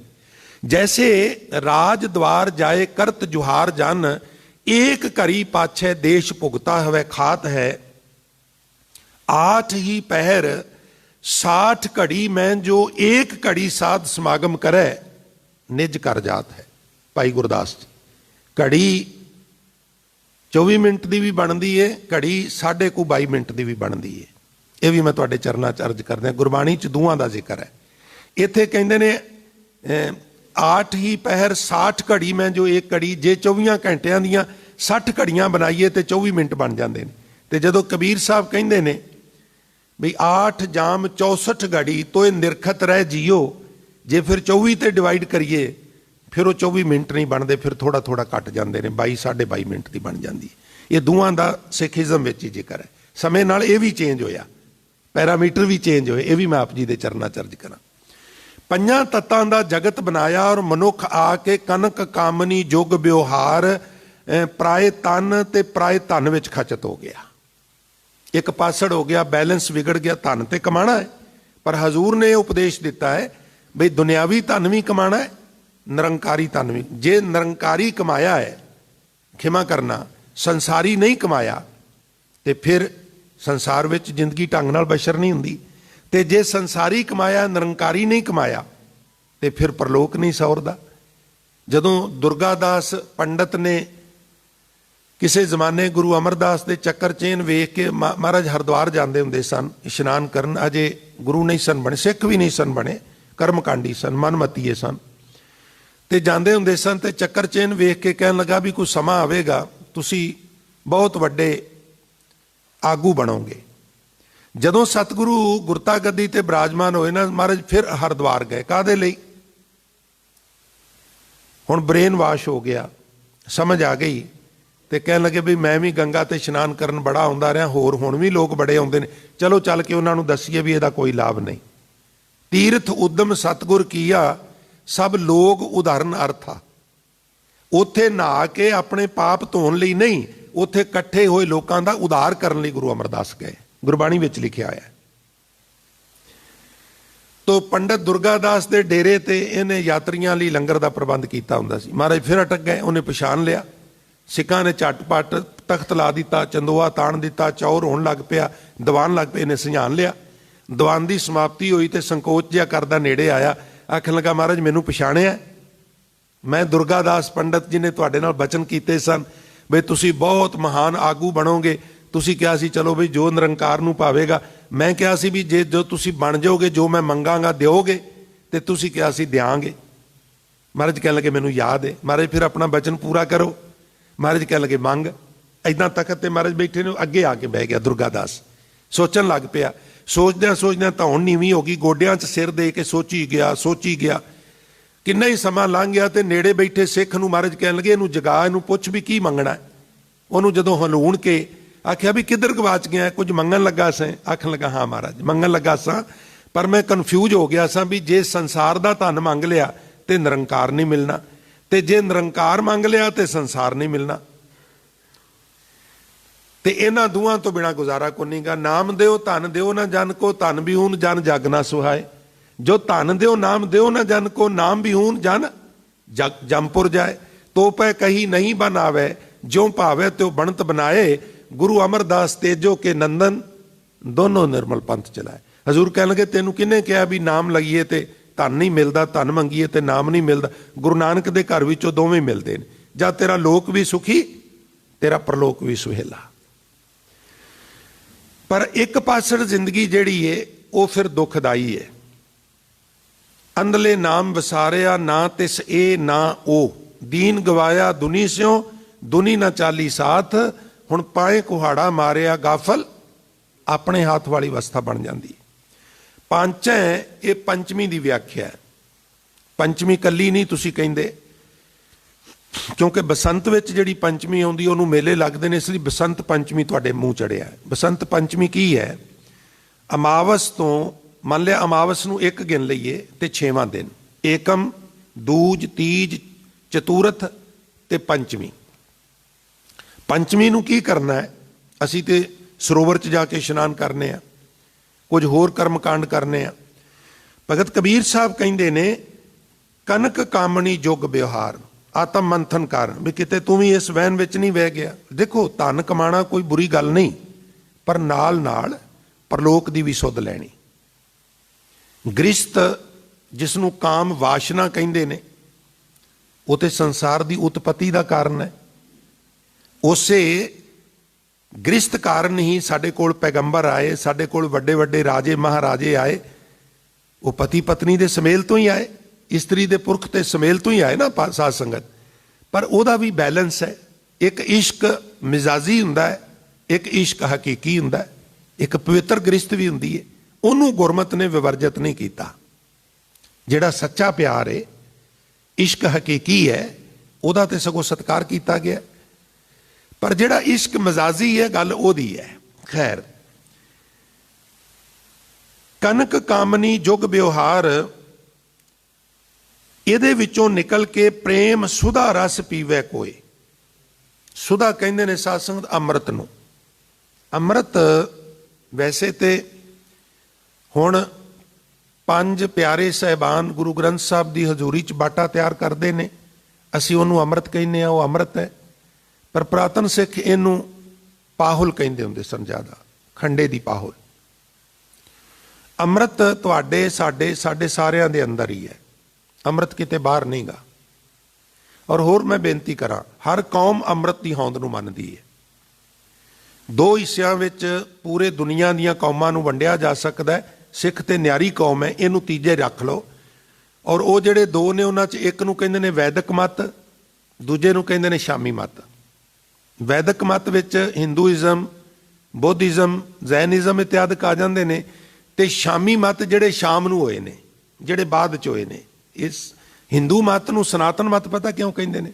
ਸਨਾਤਨ ਦੇ ਅੱਖਰੀ ਅਰਥ ਹੁੰਦੇ ਨੇ ਪੁਰਾਣਾ, ਰੂਹੇ ਜ਼ਮੀਨ। ਤੇ ਯਹੂਦੀ ਇਹ ਦਾਵਾ ਕਰਦੇ ਨੇ ਸਾਡੀ ਕੌਮ ਸਭ ਤੋਂ ਪੁਰਾਣੀ ਹੈ, ਔਰ ਸਨਾਤਨੀ ਇਹ ਦਾਵਾ ਕਰਦੇ ਨੇ ਵੀ ਨਹੀਂ, ਸਨਾਤਨ ਮਤ ਸਭ ਤੋਂ ਪੁਰਾਣਾ। ਇਹ ਵੀ ਮਰਜ਼ ਕਰਦੇ ਆ। ਯਹੂਦੀ, ਈਸਾਈ ਤੇ ਮੁਸਲਮਾਨ ਇਹ ਅੰਮ੍ਰਿਤ ਦੀ ਹੋਂਦ ਨੂੰ ਮੰਨਦੇ ਨੇ। ਇਹਨਾਂ ਦਾ ਇੱਕ ਅੰਮ੍ਰਿਤ ਹੈ, ਕੋਈ ਕੰਟਰੋਵਰਸੀ ਨਹੀਂ। ਉਹ ਕੀ ਹੈ? ਉਹ ਕਹਿੰਦੇ ਨੇ ਵੀ ਅੰਧ ਮਹਾਸਾਗਰ ਵਿੱਚ ਇੱਕ ਚਸ਼ਮੇ ਹੈਵਾ ਨਾਮ ਦਾ ਕੁੰਡ ਹੈ, ਉਹਦੇ ਵਿੱਚ ਅੰਮ੍ਰਿਤ ਹੈ, ਉਹਨੂੰ ਕੋਈ ਪੀ ਲੈ ਤੇ ਅਮਰ ਹੋ ਜਾਂਦਾ ਹੈ। ਮੈਂ ਫਿਰ ਰਿਵਾਈਜ਼ ਕਰਦੇ ਹਾਂ। ਅੰਧ ਮਹਾਸਾਗਰ ਵਿੱਚ ਇੱਕ ਚਸ਼ਮੇ ਹੈਵਾ ਨਾਮ ਦਾ ਕੁੰਡ ਹੈ, ਉਹਦੇ ਵਿੱਚ ਅੰਮ੍ਰਿਤ ਹੈ, ਕੋਈ ਪੀ ਲਵੇ ਤੇ ਅਮਰ ਹੋ ਜਾਂਦਾ ਹੈ। ਔਰ ਕਹਿੰਦੇ ਨੇ ਸਿਕੰਦਰ ਮਹਾਨ ਉਹਦੀ ਖੋਜ ਕਰਦਾ ਕਰਦਾ ਕਰਦਾ ਕਰਦਾ ਪਹੁੰਚ ਵੀ ਗਿਆ। ਔਰ ਬੜਾ ਉਤਾਵਲਾ ਹੋ ਕੇ ਜਦੋਂ ਗੋਡਾ ਮੂਧਾ ਮਾਰ ਕੇ ਬੁੱਕ ਭਰ ਕੇ ਪੀਣ ਲੱਗਾ ਨਾ, ਆਵਾਜ਼ ਆਈ ਸਿਕੰਦਰ ਨਾ ਪੀਵੀਂ, ਔਰ ਜੇ ਪੀਣਾ ਹੀ ਹੈ ਤੇ ਮੇਰੀ ਗੱਲ ਜ਼ਰੂਰ ਪਹਿਲਾਂ ਸੁਣ ਲਈ। ਇਹਨੇ ਚੌਂਕ ਕੇ ਵੇਖਿਆ, ਇਨਸਾਨੀ ਆਵਾਜ਼ ਹੈ ਪਰ ਕੋਈ ਇਨਸਾਨ ਤੇ ਨਜ਼ਰ ਨਹੀਂ ਆਉਂਦਾ। ਜਦੋਂ ਗੌਰ ਨਾਲ ਵੇਖਿਆ ਤਾਂ ਉਸ ਕੁੰਡ ਦੇ ਕੰਢੇ ਤੇ ਇੱਕ ਕਾਂ ਬੈਠਾ ਸੀ, ਜੀਵਤ ਸੀ, ਅੱਖਾਂ 'ਚ ਗਿੱਡਾਂ ਸਨ, ਸਰੀਰ 'ਚ ਰੇਸ਼ਾ ਥਾਂ ਥਾਂ ਤੋਂ ਵਗ ਰਿਹਾ ਸੀ। ਉਹ ਕਹਿਣ ਲੱਗਾ ਤੂੰ ਮੇਰੇ ਵੱਲ ਵੇਖ ਰਿਹਾ, ਮੈਂ ਹੀ ਬੋਲਿਆ ਵਾਂ, ਮੈਂ ਇਨਸਾਨਾਂ ਵਾਂਗੂ ਬੋਲਿਆ ਵਾਂ। ਮੈਂ ਤੈਨੂੰ ਦੱਸਣਾ ਚਾਹੁੰਦਾ, ਮੈਂ ਵੀ ਤੇਰੇ ਵਾਂਗੂ ਅਮਰ ਹੋਣਾ ਚਾਹੁੰਦਾ ਸਾਂ। ਲੱਭਦਾ ਲੱਭਦਾ ਮੈਂ ਇੱਥੇ ਪਹੁੰਚ ਗਿਆ, ਮੈਂ ਵੀ 4 ਕੁ ਚੁੰਝਾਂ ਭਰ ਕੇ ਪੀ ਬੈਠਾ। ਸੱਚ ਹੈ ਮੇਰੀ ਮੌਤ ਨਹੀਂ ਹੁੰਦੀ, ਪਰ ਹੁਣ ਸਰੀਰ ਇਸ ਕਦਰ ਬਕਾਰ ਹੋ ਗਿਆ, ਮੈਂ ਮਰਨਾ ਚਾਹੁੰਦਾ ਵਾਂ ਤੇ ਮੌਤ ਆਉਂਦੀ ਨਹੀਂ। ਮੈਂ ਪਛਤਾ ਰਿਹਾ ਵਾਂ ਵੀ ਕਾਸ਼ ਮੈਂ ਇਹ ਅੰਮ੍ਰਿਤ ਨਾ ਪੀਤਾ ਹੁੰਦਾ। ਹੁਣ ਇੱਕ ਤੇ ਉਹ ਅੰਮ੍ਰਿਤ ਹੈ ਜਿਹਨੂੰ ਸਿਕੰਦਰ ਨੇ ਪੀਣ ਦਾ ਤਰਕ ਕਰ ਦਿੱਤਾ, ਤਿਆਗ ਕਹਿਣ ਲੱਗਾ ਨਹੀਂ ਪੀਣਾ, ਕਾਂ ਵੀ ਪਛਤਾਉਂਦਾ ਹੈ। काहदा अमृत है? दूसरा अमृत है वैदिक मतां दा। देवतियां ते दैंतां ने रल के खीर समुंद नूं रिड़किया, 14 रतन निकालियन की तो चानान, घोड़ा की तो सहद दा, जत कीओ पलाण, तनक चढ़ाया सत दा, जसंदा बाण, कल विच तू अंधार सा चढ़िया रह पन। जिक्र है ना गुरबाणी विच उस मिथ दा, मैथोलॉजी दा जिक्र ते है ना। रिड़किया ते जदों घड़ा अमृत दा निकलिया ते विष्णु उहनूं लै के भजन लगा, क्योंकि रिड़कन लग्या एक पासे बासक नाग नूं देवतियां ने पकड़िया सी, एक पासे दैंतां ने पकड़िया सी, सुमेर पर्बत दा मधाना सी, ते ओह जिसले भजन लगा ते दैंतां ने घेर लिया, बई इहदे साडा भी हिस्सा है। लड़ पे, लड़दियां लड़दियां ओह घड़ा टुट गया आकाश विच, ते ओह घड़े दा अमृत जिहड़ा है ओह वख-वख 4 ਥਾਵਾਂ ਦੇ ਉੱਤੇ ਡਿੱग ਪਿਆ। कुंभ ਦਾ ਮੇਲਾ ਸਾਡੇ ਦੇਸ਼ 'ਚ 4 ਥਾਵਾਂ ਤੇ ਲੱਗਦਾ। 12 ਸਾਲ ਬਾਅਦ ਕੁੰਭ ਦਾ ਮੇਲਾ ਹੁੰਦਾ ਹੈ। ਕੁੰਭ ਘੜਾ, ਉਹ ਘੜਾ ਟੁੱਟ ਗਿਆ, ਅੰਮ੍ਰਿਤ ਖਿੱਲਰ ਗਿਆ। ਹੁਣ 12 ਸਾਲ ਬਾਅਦ ਉੱਥੇ ਸਮਝਿਆ ਜਾਂਦਾ ਵੀ ਉਹਦੀ ਤਸੀਰ ਅਕਸੀਰ ਹੁਣ ਵੀ ਕੰਮ ਕਰਦੀ ਏ। ਕਿਉਂ? ਕਿਉਂਕਿ ਦੇਵਤਿਆਂ ਦਾ ਇੱਕ ਦਿਨ ਸਾਡੇ 12 ਸਾਲਾਂ ਦੇ ਬਰਾਬਰ ਹੈ। ਹੁਣ ਉਸ ਅੰਮ੍ਰਿਤ ਵਿੱਚ ਦੋਸ਼ ਕੀ ਹੈ? ਇੱਕ ਤੇ ਨਿਕਲਦਿਆਂ ਸਾਰ ਝਗੜੇ ਦਾ ਕਾਰਨ ਬਣਿਆ, ਇੱਕ ਉਹਦੀ ਤਸੀਰ ਪ੍ਰਾਪਤ ਕਰਨ ਲਈ 12 ਸਾਲ ਉਡੀਕ ਕਰਨੀ ਪੈਂਦੀ ਏ। ਸਾਡੇ ਬਾਰੇ ਹਜ਼ੂਰ ਕਹਿੰਦੇ ਨੇ ਹਮ ਆਦਮੀ ਹਾਂ ਇੱਕਦਮੀ। ਹੁਣ ਆਉਂਦੀ ਹੈ ਤੀਜੇ ਅੰਮ੍ਰਿਤ ਦੀ ਗੱਲ, ਪ੍ਰੇਮ ਸੁਧਾ ਰਸ ਅੰਮ੍ਰਿਤ ਪੀਓ। ਮਹਾਰਾਜ ਅੱਜ ਬਖਸ਼ਿਸ਼ ਕਰ ਰਹੇ ਨੇ। ਇਹ ਅੰਮ੍ਰਿਤ ਕਿੱਥੇ ਹੈ? ਸਾਡਾ ਅੰਮ੍ਰਿਤ ਨਾ ਤੇ ਅੰਧ ਮਹਾਸਾਗਰ ਵਿੱਚ ਹੈ ਤੇ ਨਾ ਵੱਖ-ਵੱਖ 4 ਪੁਰੀਆਂ ਵਿੱਚ ਹੈ। ਉਹ ਅੰਮ੍ਰਿਤ ਕਿੱਥੇ ਹੈ ਜੀ? ਇਹਦੀ ਦੱਸ ਸਾਨੂੰ ਗੁਰਬਾਣੀ ਨੇ ਪਾਈ ਹੈ। ਪੁੱਛੀਏ ਮਹਾਰਾਜ ਸਾਡਾ ਅੰਮ੍ਰਿਤ ਕਿੱਥੇ ਹੈ? ਤੇ ਹਜ਼ੂਰ ਕਹਿੰਦੇ ਨੇ ਨੌ ਨਿਧ ਅੰਮ੍ਰਿਤ ਪ੍ਰਭ ਕਾ ਨਾਮ, ਦੇਹੀ ਮੈਂ ਇਸ ਕਾ ਵਿਸ਼ਰਾਮ। ਇਹ ਵਿਸ਼ਰਾਮ ਦੇਹੀ ਵਿੱਚ ਹੈ, ਸਰੀਰ ਵਿੱਚ ਹੈ। ਮਹਾਰਾਜ ਫਿਰ ਆ 5 ਚੁਲੇ ਅੰਮ੍ਰਿਤ ਦੇ ਸਾਨੂੰ ਬਾਹਰੋਂ ਕਿਉਂ ਛਕਾਉਂਦੇ ਹੋ? ਇਸ ਵਾਸਤੇ ਬਈ ਜੇ ਨਲਕੇ ਨੂੰ 8 ਦਿਨ 10 ਦਿਨ 20 ਦਿਨ ਮਹੀਨਾ 2 ਮਹੀਨੇ 6 ਮਹੀਨੇ ਨਹੀਂ ਵਰਤਿਆ ਤੇ ਉਹਦਾ ਪਾਣੀ ਥੱਲੇ ਉਤਰ ਜਾਂਦਾ ਹੈ। ਫਿਰ ਉਹ ਕਾਰੀਗਰ ਕੋਲ ਜਾਂਦਾ ਹੈ, ਤੁਸੀਂ ਨਲਕਾ ਲਾਇਆ ਸੀ, ਰੁਪਈਏ ਵੀ ਲੈ ਲੈ, ਪਾਣੀ ਕੋ ਨਹੀਂ ਆਉਂਦਾ। ਉਹ ਕਹਿਣ ਲੱਗਾ ਚੱਲਿਆ ਪਾਣੀ ਤਾਂ ਨਹੀਂ ਆਉਂਦਾ, ਤੁਸੀਂ ਉਹਨੂੰ ਕਈ ਦਿਨ ਚਲਾਇਆ ਨਹੀਂ। 2-3 ਬਾਲਟੀਆਂ ਉੱਤੋਂ ਮਸ਼ੀਨ ਥਾਣੀ ਪਾਣੀ ਪਾ ਦਿਓ, ਲਗਾਤਾਰ ਹੱਥੀ ਗੇੜੋ, ਪਾਣੀ ਆ ਜਾਏਗਾ। ਪਾਣੀ ਥੱਲੇ ਉਤਰ ਗਿਆ। ਉਹ ਫਿਰ ਉੱਤੋਂ ਪਾਣੀ ਪਾਉਂਦੇ ਨੇ, ਫਿਰ ਹੱਥੀ ਗੇੜਦੇ ਨੇ ਹੈਂਡਲ, ਪਾਣੀ ਆ ਜਾਂਦਾ। ਅਸੀਂ ਸਿਮਰਨ ਛੱਡ ਦਿੱਤਾ, ਬਾਣੀ ਛੱਡ ਦਿੱਤੀ, ਅਧਿਆਤਮਕਵਾਦ ਤੋਂ ਵਿਰਵੇ ਹੋ ਗਏ। ਅੰਮ੍ਰਿਤ ਦਾ ਕੁੰਡ ਅੰਦਰ ਹੀ ਹੈ, ਥੱਲੇ ਉਤਰ ਗਿਆ। ਉਹਨੂੰ ਪ੍ਰਗਟ ਕਰਨ ਲਈ ਕਲਗੀਆਂ ਵਾਲੇ ਨੇ 5 ਚੂਲੇ ਨੇਤਰਾਂ 'ਚ, 5 ਚੂਲੇ ਸੀਸ 'ਚ, 5 ਚੂਲੇ ਮਖਾਰਬਿੰਦ ਵਿੱਚ ਪਾ ਕੇ 17 ਵਾਰੀ ਗੱਜ ਕੇ ਆਖਿਆ ਵਾਹਿਗੁਰੂ ਜੀ ਕਾ ਖਾਲਸਾ ਵਾਹਿਗੁਰੂ ਜੀ ਕੀ ਫਤਿਹ। ਹੇਠਲੇ ਅੰਮ੍ਰਿਤ ਤੇ ਉੱਪਰਲੇ ਅੰਮ੍ਰਿਤ ਦਾ ਸੁਮੇਲ ਕਰ ਦਿੱਤਾ। ਜਾਚ ਦੱਸੀ ਵੀ ਅੰਤਰ ਅੰਮ੍ਰਿਤ ਖੂਟਾ ਭਰਿਆ, ਸ਼ਬਦੈ ਕਾਢ ਪੀਐ ਪਨਿਹਾਰੀ। ਖੂਹ ਵਿੱਚੋਂ ਪਾਣੀ ਕੱਢਣਾ ਹੋਵੇ, ਡੋਲ ਚਾਹੀਦਾ, ਲੱਜ ਵੀ ਚਾਹੀਦੀ ਹੈ। ਇਸ ਤਰ੍ਹਾਂ ਭਾਈ ਸ਼ਬਦ ਦੀ ਲੱਜ ਬਣਾ ਕੇ ਅੰਦਰੋਂ ਅੰਮ੍ਰਿਤ ਕੱਢਿਆ ਕਰੋ। ਸ਼ਬਦ ਕੀ ਹੈ? ਜਪਜੀ ਸਾਹਿਬ, ਜਾਪ ਸਾਹਿਬ, ਸਵਈਏ, ਚੌਪਈ, ਆਨੰਦ ਸਾਹਿਬ, ਰਹਿਰਾਜ ਸਾਹਿਬ, ਸੋਲਾ ਸਾਹਿਬ, ਸੁਖਮਣੀ ਸਾਹਿਬ, ਸਾਰੀ ਗੁਰੂ ਗ੍ਰੰਥ ਸਾਹਿਬ ਦੀ ਬਾਣੀ। ਇਹ ਲੱਜ ਹੈ, ਇਹਦੇ ਨਾਲ ਕੱਢ ਕੱਢ ਕੇ ਖੀਵਾ ਥੀ ਪੀ। ਕਬੀਰ ਸਾਹਿਬ ਨੇ ਵੀ ਇਹਨੂੰ ਪੀਣ ਦੀ ਜਾਚ ਦੱਸੀ ਹੈ। ਆਚਰਜ ਏਕ ਸੁਨੋ ਰੇ ਪੰਡਿਆ, ਪੰਡਤ ਜੀ, ਵਿਦਵਾਨ ਜੀ, ਤੁਸੀਂ ਮੈਨੂੰ ਜਲਾਇਆ ਜਲਾਇਆ ਕਹਿ ਕੇ ਦੁਰਕਾਰਦੇ ਰਹਿੰਦੇ ਹੋ, ਤੁਸੀਂ ਕਦੀ ਅੰਮ੍ਰਿਤ ਪੀਤਾ? ਉਹ ਕਹਿਣ ਲੱਗਾ ਨਾ। ਕਹਿਣ ਲੱਗੇ ਮੈਂ ਪੀਤਾ, ਬੜਾ ਸਵਾਦ ਆਇਆ, ਬੜਾ ਮਿੱਠਾ ਸੀ, ਬੜਾ ਆਨੰਦਦਾਇਕ ਸੀ। ਕਿਵੇਂ ਗੱਲ ਬਣੀ? ਕਹਿਣ ਲੱਗੇ ਬੜਾ ਆਸ਼ਚਰਜ ਕੌਤਕ, ਸੁਣਾ ਮੈਨੂੰ ਵੀ। ਕਹਿਣ ਲੱਗੇ ਸੁਣ। ਅਚਰਜ ਏਕ ਸੁਨੋ ਰੇ ਪੰਡਿਆ, ਅਬ ਕਿਛ ਕਹਾਣ ਨਾ ਜਾਈ। ਜਿਹੜਾ ਮੇਰੇ ਨਾਲ ਵਾਪਰਿਆ ਨਾ, ਹੂ ਬਹੂ ਮੇਰੇ ਤੋਂ ਬਿਆਨ ਨਹੀਂ ਹੋਣਾ, ਪਰ ਜਿੰਨਾ ਕੁ ਕਰ ਸਕਣਾ ਉਹਨਾਂ ਕੋ ਮੈਂ ਕਰਨਾ। ਇਹ ਵੀ ਗੱਲ ਹੈ, ਜਿੰਨੇ ਆਨੰਦ ਮਾਣਿਆ ਨਾ, ਡਿਟੋ ਨਹੀਂ ਐਕਸਪਲੇਨ ਕਰ ਸਕਦਾ। ਇਹ ਰਸ ਇਸ ਤਰ੍ਹਾਂ ਦਾ ਹੈ ਜਿਵੇਂ ਗੁੰਗੇ ਦੀ ਮਠਿਆਈ ਵਾਲੀ ਗੱਲ ਹੈ।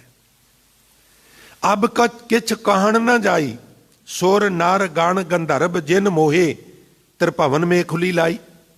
ਸੁਰ ਦੇਵਤੇ ਨਰ ਮਨੁੱਖ ਇਹ ਜਿੰਨੇ ਵੀ ਨੇ, ਤ੍ਰਿਭਵਨ ਮੇਖਲੀ ਲਾਈ, ਤਿੰਨਾਂ ਭਵਨਾਂ ਦੇ ਮਾਲਕ ਅਕਾਲ ਪੁਰਖ ਨੇ ਜਿਨ੍ਹਾਂ ਨੂੰ ਮੇਖਲੀ ਲਾਈ ਹੋਈ ਹੈ, ਆਪਣੇ ਵਿੱਚ ਜੋੜਿਆ ਹੋਇਆ। ਰਾਜਾ ਰਾਮ ਅਨਹਦ ਕਿੰਗੁਰੀ ਬਾਜੈ, ਜਾ ਕੀ ਦਿਸ਼ਟ ਨਾਦ ਲਿਵ ਲਾਗੇ। ਜਿਸ ਵਾਹਿਗੁਰੂ ਦੀ ਕਿਰਪਾ ਦ੍ਰਿਸ਼ਟੀ ਨਾਲ ਸ਼ਬਦ ਵਿੱਚ ਸੁਰਤ ਜੁੜਦੀ ਹੈ ਨਾ, ਉਹਦੇ ਨਾਲ ਮੇਰੀ ਗੱਲ ਬਣ ਗਈ ਹੈ। ਕੀ ਗੱਲ ਬਣੀ ਹੈ? ਕਹਿਣ ਲੱਗੇ ਪਾਠੀ ਗਗਨ ਸਿੰਘਿਆ ਔਰ ਚੁੰਗਿਆ, ਸਿੰਘਿਆ ਔਰ ਚੁੰਗਿਆ। ਪਾਠੀ ਗगन, ਗगन ਆਕਾਸ਼ ਨੂੰ ਕਹਿੰਦੇ ਨੇ। ਸਾਸਨ ਸਾਡਾ ਸਰੀਰ ਵੀ ਬ੍ਰਹਿਮੰਡ ਦਾ ਹੀ ਨਮੂਨਾ ਹੈ ਨਾ। ਸਾਡੇ ਸਰੀਰ ਵਿੱਚ ਪਤਾਲ ਕੀ ਹੈ? ਸਾਡੇ ਸਰੀਰ ਵਿੱਚ ਆਕਾਸ਼ ਕਿਹੜਾ ਹੈ? ਸਾਡੇ ਪੈਰ ਪਤਾਲ ਨੇ। ਸਾਡਾ ਜਿਹੜਾ ਚਿੱਤਾਕਾਸ਼ ਹੈ, ਸਿਰ ਹੈ, ਦਿਮਾਗ ਹੈ, ਇਹ ਇਹਦਾ ਗगन ਹੈ, ਜਿਹਨੂੰ ਕਹਿੰਦੇ ਗगन ਦਮਾਮਾ ਬਾਜਿਓ। ਹੁਣ ਕੋਈ ਆਕਾਸ਼ ਵਿੱਚ ਦਮਾਮਾ ਥੋੜਾ ਵੱਜਾ ਸੀ, ਇੱਥੇ ਦਮਾਮਾ ਵੱਜਾ ਸੀ ਵੀ ਵਕਾਰ ਤੇਰੇ ਟਾਕਰੇ ਤੇ ਖੜੇ ਨੇ, ਹੁਣ ਹੋ ਸਿੱਧਾ। ਵੇਖੋ ਕਿੱਡਾ ਸੋਹਣਾ ਸਮੇਲ ਹੈ। ਇੱਕ ਪਾਸੇ ਇਹ ਸ਼ਲੋਕ ਦੋਵੇਂ ਇਕੱਠੇ ਨੇ ਗੁਰੂ ਗ੍ਰੰਥ ਸਾਹਿਬ। ਪਹਿਲਾਂ ਗगन ਦਮਾਮਾ ਬਾਜਿਓ, ਦਸਮ ਦਵਾਰ 'ਚ ਦਮਾਮਾ ਵੱਜਾ, ਸਾਹਮਣੇ ਵਕਾਰ ਖੜੇ ਨੇ, ਯੁੱਧ ਕਰ। ਫਿਰ ਨਾਲ ਦਾ ਸ਼ਲੋਕ ਸਥੂਲ ਦੁਸ਼ਮਣਾਂ ਵਾਸਤੇ, ਪ੍ਰਿਥਵੀ ਦੇ ਉੱਤੇ ਜਿਹੜਾ ਯੁੱਧ ਹੁੰਦਾ ਹੈ। ਫਿਰ ਕਹਿੰਦੇ ਨੇ ਸੂਰਾ ਸੋ ਪਹਿਚਾਨੀਏ ਜੋ ਲੜੈ ਦੀਨ ਕੈ ਹੇਤ, ਇੱਕ ਅੰਦਰੂਨੀ ਦੁਸ਼ਮਣਾਂ ਵਾਸਤੇ, ਇੱਕ ਬਹਿਰੂਨੀ ਦੁਸ਼ਮਣਾਂ ਵਾਸਤੇ। ਕੈਸਾ ਅਦਭੁਤ ਸੁਮੇਲ ਹੈ। ਪਹਿਲਾ ਅਧਿਆਤਮਕਵਾਦ ਦਾ ਹੈ, ਦੂਸਰਾ ਵੀ ਅਧਿਆਤਮਕਵਾਦ ਦਾ ਹੈ, ਪਰ ਉਹ ਆਮ ਜੰਗਾਂ ਵਰਗਾ ਜੰਗ ਹੈ। ਦੋਵੇਂ ਸ਼ਲੋਕ ਇੱਕੋ ਥਾਂ ਤੇ ਦਰਜ ਕੀਤੇ ਗਏ ਨੇ। ਪਾਠੀ ਗगन, ਦਸਮ ਦਵਾਰ ਨੂੰ ਮੈਂ ਪੱਠੀ ਬਣਾਇਆ ਹੈ।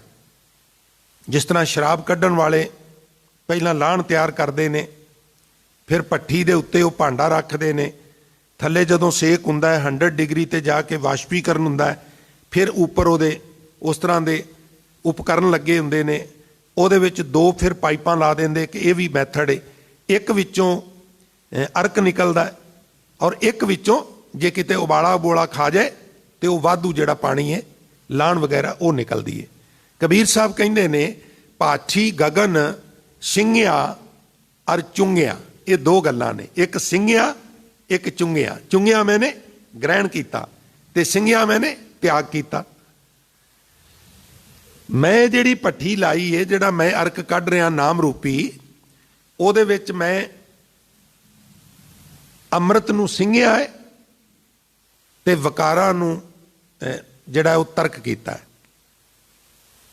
ਕਨਕ ਕਲਸ ਇੱਕ ਪਾਇਆ, ਇੱਕ ਸੋਨੇ ਦਾ ਕਲਸ ਮੈਨੂੰ ਪ੍ਰਾਪਤ ਹੋ ਗਿਆ ਹਿਰਦਾ ਰੂਪੀ। ਤਿਸ ਮੈਂ ਧਾਰ ਚੂਐ ਅਤ ਨਿਰਮਲ, ਉਹਦੀ ਵੀ ਉੱਤੋਂ ਧਾਰ ਪੈਂਦੀ ਹੈ ਨਾ, ਥੱਲੇ ਲੋਕੀ ਬਰਤਨ ਲਾ ਦਿੰਦੇ ਨੇ, ਬੋਤਲ ਲਾ ਦਿੰਦੇ ਨੇ, ਜਾਂ ਕੋਈ ਹੋਰ ਭਾਂਡਾ ਲਾ ਦਿੰਦੇ ਨੇ, ਗਾਗਰ ਵਗੈਰਾ, ਉਹਦੇ 'ਚ ਫਿਰ ਧਾਰ ਪੈਂਦੀ ਹੈ। ਇਸ ਤਰ੍ਹਾਂ ਮੇਰੇ ਅੰਦਰ ਇੱਕ ਧਾਰ ਪੈ ਰਹੀ ਹੈ। ਸਿੰਘਿਆ ਅਰ ਚੁੰਗਿਆ ਕਨਕ ਕਲਸ ਇੱਕ ਪਾਇਆ, ਤਿਸ ਮੈਂ ਧਾਰ ਚੂਐ ਅਤ ਨਿਰਮਲ। ਰਸ ਮੈਂ ਰਸਨ ਰਸਾਇਆ। ਕਹਿਣ ਲੱਗੇ ਹੁਣ ਕਲਸ ਵਿੱਚ ਤੇ ਪੈ ਰਿਹਾ, ਸਾਡੇ ਕੋਲ ਤੇ ਪੈਮਾਨਾ ਹੁੰਦਾ, ਉਹਦੇ ਵਿੱਚ ਪਾ ਪਾ ਕੇ ਫਿਰ ਪੀਨੇ ਆ ਤੇ ਖੀਵੇ ਹੁੰਨੇ ਆ। ਤੁਹਾਡੇ ਕੋਲ ਕੀ ਹੈ? ਪਿਆਲਾ ਕਿਹੜਾ ਹੈ? ਤੇ ਕਹਿਣ ਲੱਗੇ ਏਕ ਜੋ ਬਾਤ ਅਨੂਪ ਬਣੀ ਹੈ। ਹਾਂ, ਇੱਕ ਗੱਲ ਤੇ ਦੱਸਣੀ ਮੈਂ ਭੁੱਲ ਹੀ ਗਿਆ, ਇੱਕ ਬੜੀ ਅਦਭੁਤ ਗੱਲ ਬਣੀ ਵੀ ਉਹਨੂੰ ਪੀਣ ਵਾਸਤੇ ਨਾ ਮੈਨੂੰ ਸਥੂਲ ਪਿਆਲੇ ਦੀ ਜ਼ਰੂਰਤ ਹੀ ਨਹੀਂ ਪਈ, ਫਿਜ਼ੀਕਲ ਪਿਆਲਾ ਜ਼ਰੂਰਤ ਹੀ ਨਹੀਂ ਪਈ। ਕਾਹਦੇ ਨਾਲ ਪੀਂਦੇ ਹੋ? ਕਹਿਣ ਲੱਗੇ ਪਵਨ ਪਿਆਲਾ ਸਾਜਿਆ, ਮੈਂ ਪੌਣਾ ਦਾ ਪਿਆਲਾ ਬਣਾਇਆ ਔਰ ਪੌਣਾ ਨਾਲ ਉਹਨੂੰ ਪੀਣਾ ਵਾ, ਸਵਾਸਾਂ ਨਾਲ ਉਹਨੂੰ ਪੀਣਾ ਵਾ, ਸਵਾਸ ਸਵਾਸ ਜਪਣਾ ਵਾ। ਜਦੋਂ ਮੈਂ ਵਾਹਿਗੁਰੂ ਵਾਹਿਗੁਰੂ ਵਾਹਿਗੁਰੂ ਵਾਹਿਗੁਰੂ ਵਾਹਿਗੁਰੂ ਵਾਹਿਗੁਰੂ ਇੱਕੋ ਸਾਏ 15-20 ਵਾਰਾਂ ਕਹਿਣਾ, ਫਿਰ ਮੇਰੇ ਅੰਦਰ ਇਕੱਠਾ ਹੋ ਜਾਂਦਾ, ਫਿਰ ਮੈਂ ਘੁੱਟ ਭਰ ਕੇ ਥੱਲੇ ਲੈ ਜਾਂਦਾ ਵਾ। ਏਕ ਜੋ ਬਾਤ ਅਨੂਪ ਬਣੀ ਹੈ, ਪਵਨ ਪਿਆਲਾ ਸਾਜਿਆ, ਪੌਣਾ ਦਾ ਪਿਆਲਾ ਬਣਾ ਕੇ ਉਸ ਕਣਕ ਕਲਸ ਵਿੱਚੋਂ ਡੋਲ ਡੋਲ ਕੇ ਉਹਦੇ ਵਿੱਚ, ਔਰ ਫਿਰ ਉਹਨੂੰ ਮੈਂ ਭਰ ਭਰ ਕੇ ਪੀਣਾ ਵਾ। 3 ਭਵਨ ਮੈਂ ਏਕੋ ਜੋਗੀ, ਕਹੋ ਕਵਨ ਹੈ ਰਾਜਾ। ਤਿੰਨਾਂ ਭਵਨਾਂ ਵਿੱਚ ਇੱਕੋ ਪ੍ਰਮਾਤਮਾ, ਉਹਦੇ ਨਾਲੋਂ ਵੱਡਾ, ਉਹਦੇ ਨਾਲੋਂ ਰਾਜਾ ਹੋਰ ਕੌਣ ਹੋ ਸਕਦਾ ਹੈ? ਐਸੇ ਗਿਆਨ ਪ੍ਰਗਟਿਆ ਪੁਰਖੋਤਮ, ਕਹੋ ਕਬੀਰ ਰੰਗ ਰਾਤਾ, ਔਰ ਦੁਨੀ ਸਭ ਭਰਮ ਭੁਲਾਣੀ, ਮਨ ਰਾਮ ਰਸਾਇਣ ਮਾਤਾ। ਮੇਰਾ ਮਨ ਤੇ ਰਾਮ ਰਸਾਇਣ ਵਿੱਚ ਮੱਤ ਗਿਆ ਹੈ, ਮਸਤ ਹੋ ਗਿਆ ਹੈ। ਬਾਕੀ ਦੁਨੀਆ ਜਿਹੜੀ ਹੈ ਉਹ ਕਨਕ ਕਾਮਣੀ ਯੁੱਗ ਵਿਵਹਾਰ ਵਿੱਚ ਖਚਤ ਹੋਈ ਪਈ ਹੈ।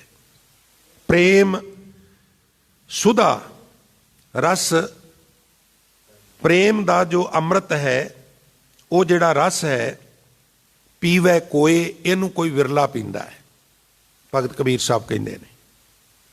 ਔਰ ਫਿਰ ਅੱਗੇ ਬਖਸ਼ਿਸ਼ ਕਰਦੇ ਨੇ, ਜਿਹੜਾ ਪੀਂਦਾ ਹੈ ਜਰਾ ਮਰਨ ਦੁੱਖ ਫੇਰ ਨਾ ਹੋਏ। ਜਰਾ ਬੜੇਪਾ, ਮਰਨ ਮੌਤ, ਇਹ ਦੁੱਖ ਨੇ ਨਾ। ਬੜੇਪਾ ਵੀ ਆਪਣੇ ਆਪ 'ਚ ਦੁੱਖ ਹੈ। ਸਿਮਰਨ ਕਰਨ ਵਾਲਿਆਂ ਦੀ ਏਜ ਤੇ ਹੋ ਜਾਂਦੀ ਹੈ, ਪਰ ਸਰੀਰ ਬੁੱਢਾ ਨਹੀਂ ਹੁੰਦਾ। ਸਦਾ ਰਹਿ ਕੰਚਨ ਸਿਕਾਇਆ, ਕਾਲ ਨਾ ਕਬਹੂ ਵਿਆਪੈ। 80 ਸਾਲ ਦਾ ਬਾਬਾ ਦੀਪ ਸਿੰਘ ਖੰਡਾ ਬੰਨ੍ਹਦਾ ਹੈ, ਤਮੂਰ ਵਰਗੇ ਮੂੰਹ 'ਚ ਉਂਗਲਾਂ ਪਾ ਲੈਂਦੇ ਨੇ, ਉਹ ਬੁੱਢਾ ਥੋੜਾ ਸੀ।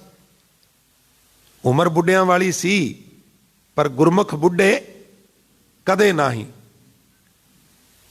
ਨਾਨਕ ਬੱਧਾ ਘਰ ਤਹਾਂ, ਮਹਾਰਾਜ ਨਾਨਕ ਬੱਧਾ ਘਰ ਕਹਾਂ। ਹਜ਼ੂਰ ਕਹਿਣ ਲੱਗੇ ਜਿੱਥੇ ਮਿਰਤ ਨਾ ਜਨਮ ਔਰ ਜ਼ਰਾ, ਨਾ ਉੱਥੇ ਜਨਮ ਹੈ, ਨਾ ਉੱਥੇ ਮੌਤ ਹੈ, ਨਾ ਉੱਥੇ ਬੁਢਾਪਾ ਹੈ।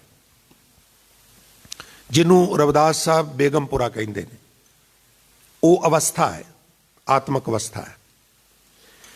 ਜ਼ਰਾ ਮਰਨ ਦੁੱਖ ਫੇਰ ਨਾ ਹੋਏ। ਜਰਾ ਮਰਨ, ਮੌਤ, ਜਨਮ, ਇਹ ਵੀ ਤੇ ਦੁੱਖ ਨੇ ਨਾ। ਕਬੀਰ ਸਾਹਿਬ ਕਹਿੰਦੇ ਨਾ, ਇੱਕ ਦੁੱਖ ਰਾਮ ਰਾਏ ਕਾਟੋ ਮੇਰਾ। ਕਹਿਣ ਲੱਗੇ ਕਿਹੜਾ ਦੁੱਖ ਹੈ? ਆਖਣ ਲੱਗੇ ਅਗਨ ਦਹਿ ਔਰ ਗਰਭ ਬਸੇਰਾ। ਵਾਰ-ਵਾਰ ਗਰਭ ਵਿੱਚ ਆਉਣਾ, ਫਿਰ ਲੱਕੜਾਂ ਤੇ ਲੰਮੇ ਪੈ ਕੇ ਸੜਨਾ, ਫਿਰ ਆਉਣਾ, ਫਿਰ ਸੜਨਾ, ਫਿਰ ਆਉਣਾ, ਫਿਰ ਸੜਨਾ, ਜੰਮ ਜੰਮ ਮਰੇ ਮਰੇ, ਫਿਰ ਜੰਮੇ, ਔਰ ਬਹੁਤ ਸਜਾਏ ਪਿਆ ਦੇਸ਼ ਲੰਮੇ। ਜੇ ਕੋਈ ਪ੍ਰੇਮ ਸੁਧਾ ਰਸ ਪੀਵੈ ਕੋਏ, ਪੀ ਲਵੇ, ਉਹਨੂੰ ਅੰਦਰੋਂ ਕੱਢਣਾ ਆ ਜਾਏ। ਨੌਨਿਧ ਅੰਮ੍ਰਿਤ ਪ੍ਰਭ ਕਾ ਨਾਮ ਦੇਹੀ ਮੈਂ ਇਸ ਕਾ ਵਿਸ਼ਰਾਮ। ਫਿਰ ਉਹਦੇ ਜੀਵਨ 'ਚ ਜਰਾ ਨਹੀਂ ਰਹਿੰਦਾ, ਬੜੇਪਾ ਨਹੀਂ ਰਹਿੰਦਾ, ਘੜੀ ਮੁੜੀ ਮਰਨਾ ਨਹੀਂ ਪੈਂਦਾ, ਔਰ ਦੁੱਖ ਨਹੀਂ ਭੋਗਣੇ ਪੈਂਦੇ। ਤੋ ਸਾਧ ਸੰਗਤ, ਇਹ ਪੰਚਮੀ ਦੀ ਵਿਆਖਿਆ ਕੀਤੀ ਹੈ ਭਗਤ ਕਬੀਰ ਸਾਹਿਬ ਮਹਾਰਾਜ ਨੇ। ਹੁਣ ਛਠ, ਔਰ ਫਿਰ ਸਪਤਮੀ, ਫਿਰ ਅਸ਼ਟਮੀ, ਔਰ ਫਿਰ ਨੌਵੀਂ, ਜਿਹਨੂੰ ਅਸੀਂ ਰਾਮ ਨੌਮੀ, ਕਿਉਂਕਿ ਨੌਵੀਂ 9 ਤਰੀਕ ਸੀ ਅਮਾਵਸ ਤੋਂ, ਜਿਹੜਾ 10ਵਾਂ ਦਿਨ ਬਣਦਾ ਰਾਮਚੰਦਰ ਜੀ ਦਾ ਜਨਮ, ਇਸ ਲਈ ਰਾਮ ਨੌਮੀ ਬੜੀ ਮਸ਼ਹੂਰ ਹੈ। ਬਸੰਤ ਪੰਚਮੀ ਬੜੀ ਮਸ਼ਹੂਰ ਹੈ। ਕੁਝ ਹੋਰ ਖਾਸ ਥਿੱਤਾਂ ਤੇ ਦਿਨ ਮਸ਼ਹੂਰ ਨੇ। ਆਉਣ ਵਾਲੇ ਸਮੇਂ 'ਚ ਆਪਾਂ ਇਹਨਾਂ ਦੀ ਵਿਚਾਰ ਕਰਾਂਗੇ। ਸੋ ਅੱਜ ਇੰਨੀਆਂ ਬੇਨਤੀਆਂ ਪ੍ਰਵਾਨ ਕਰਨੀਆਂ ਜੀ। ਹੋਈਆਂ ਭੁੱਲਾਂ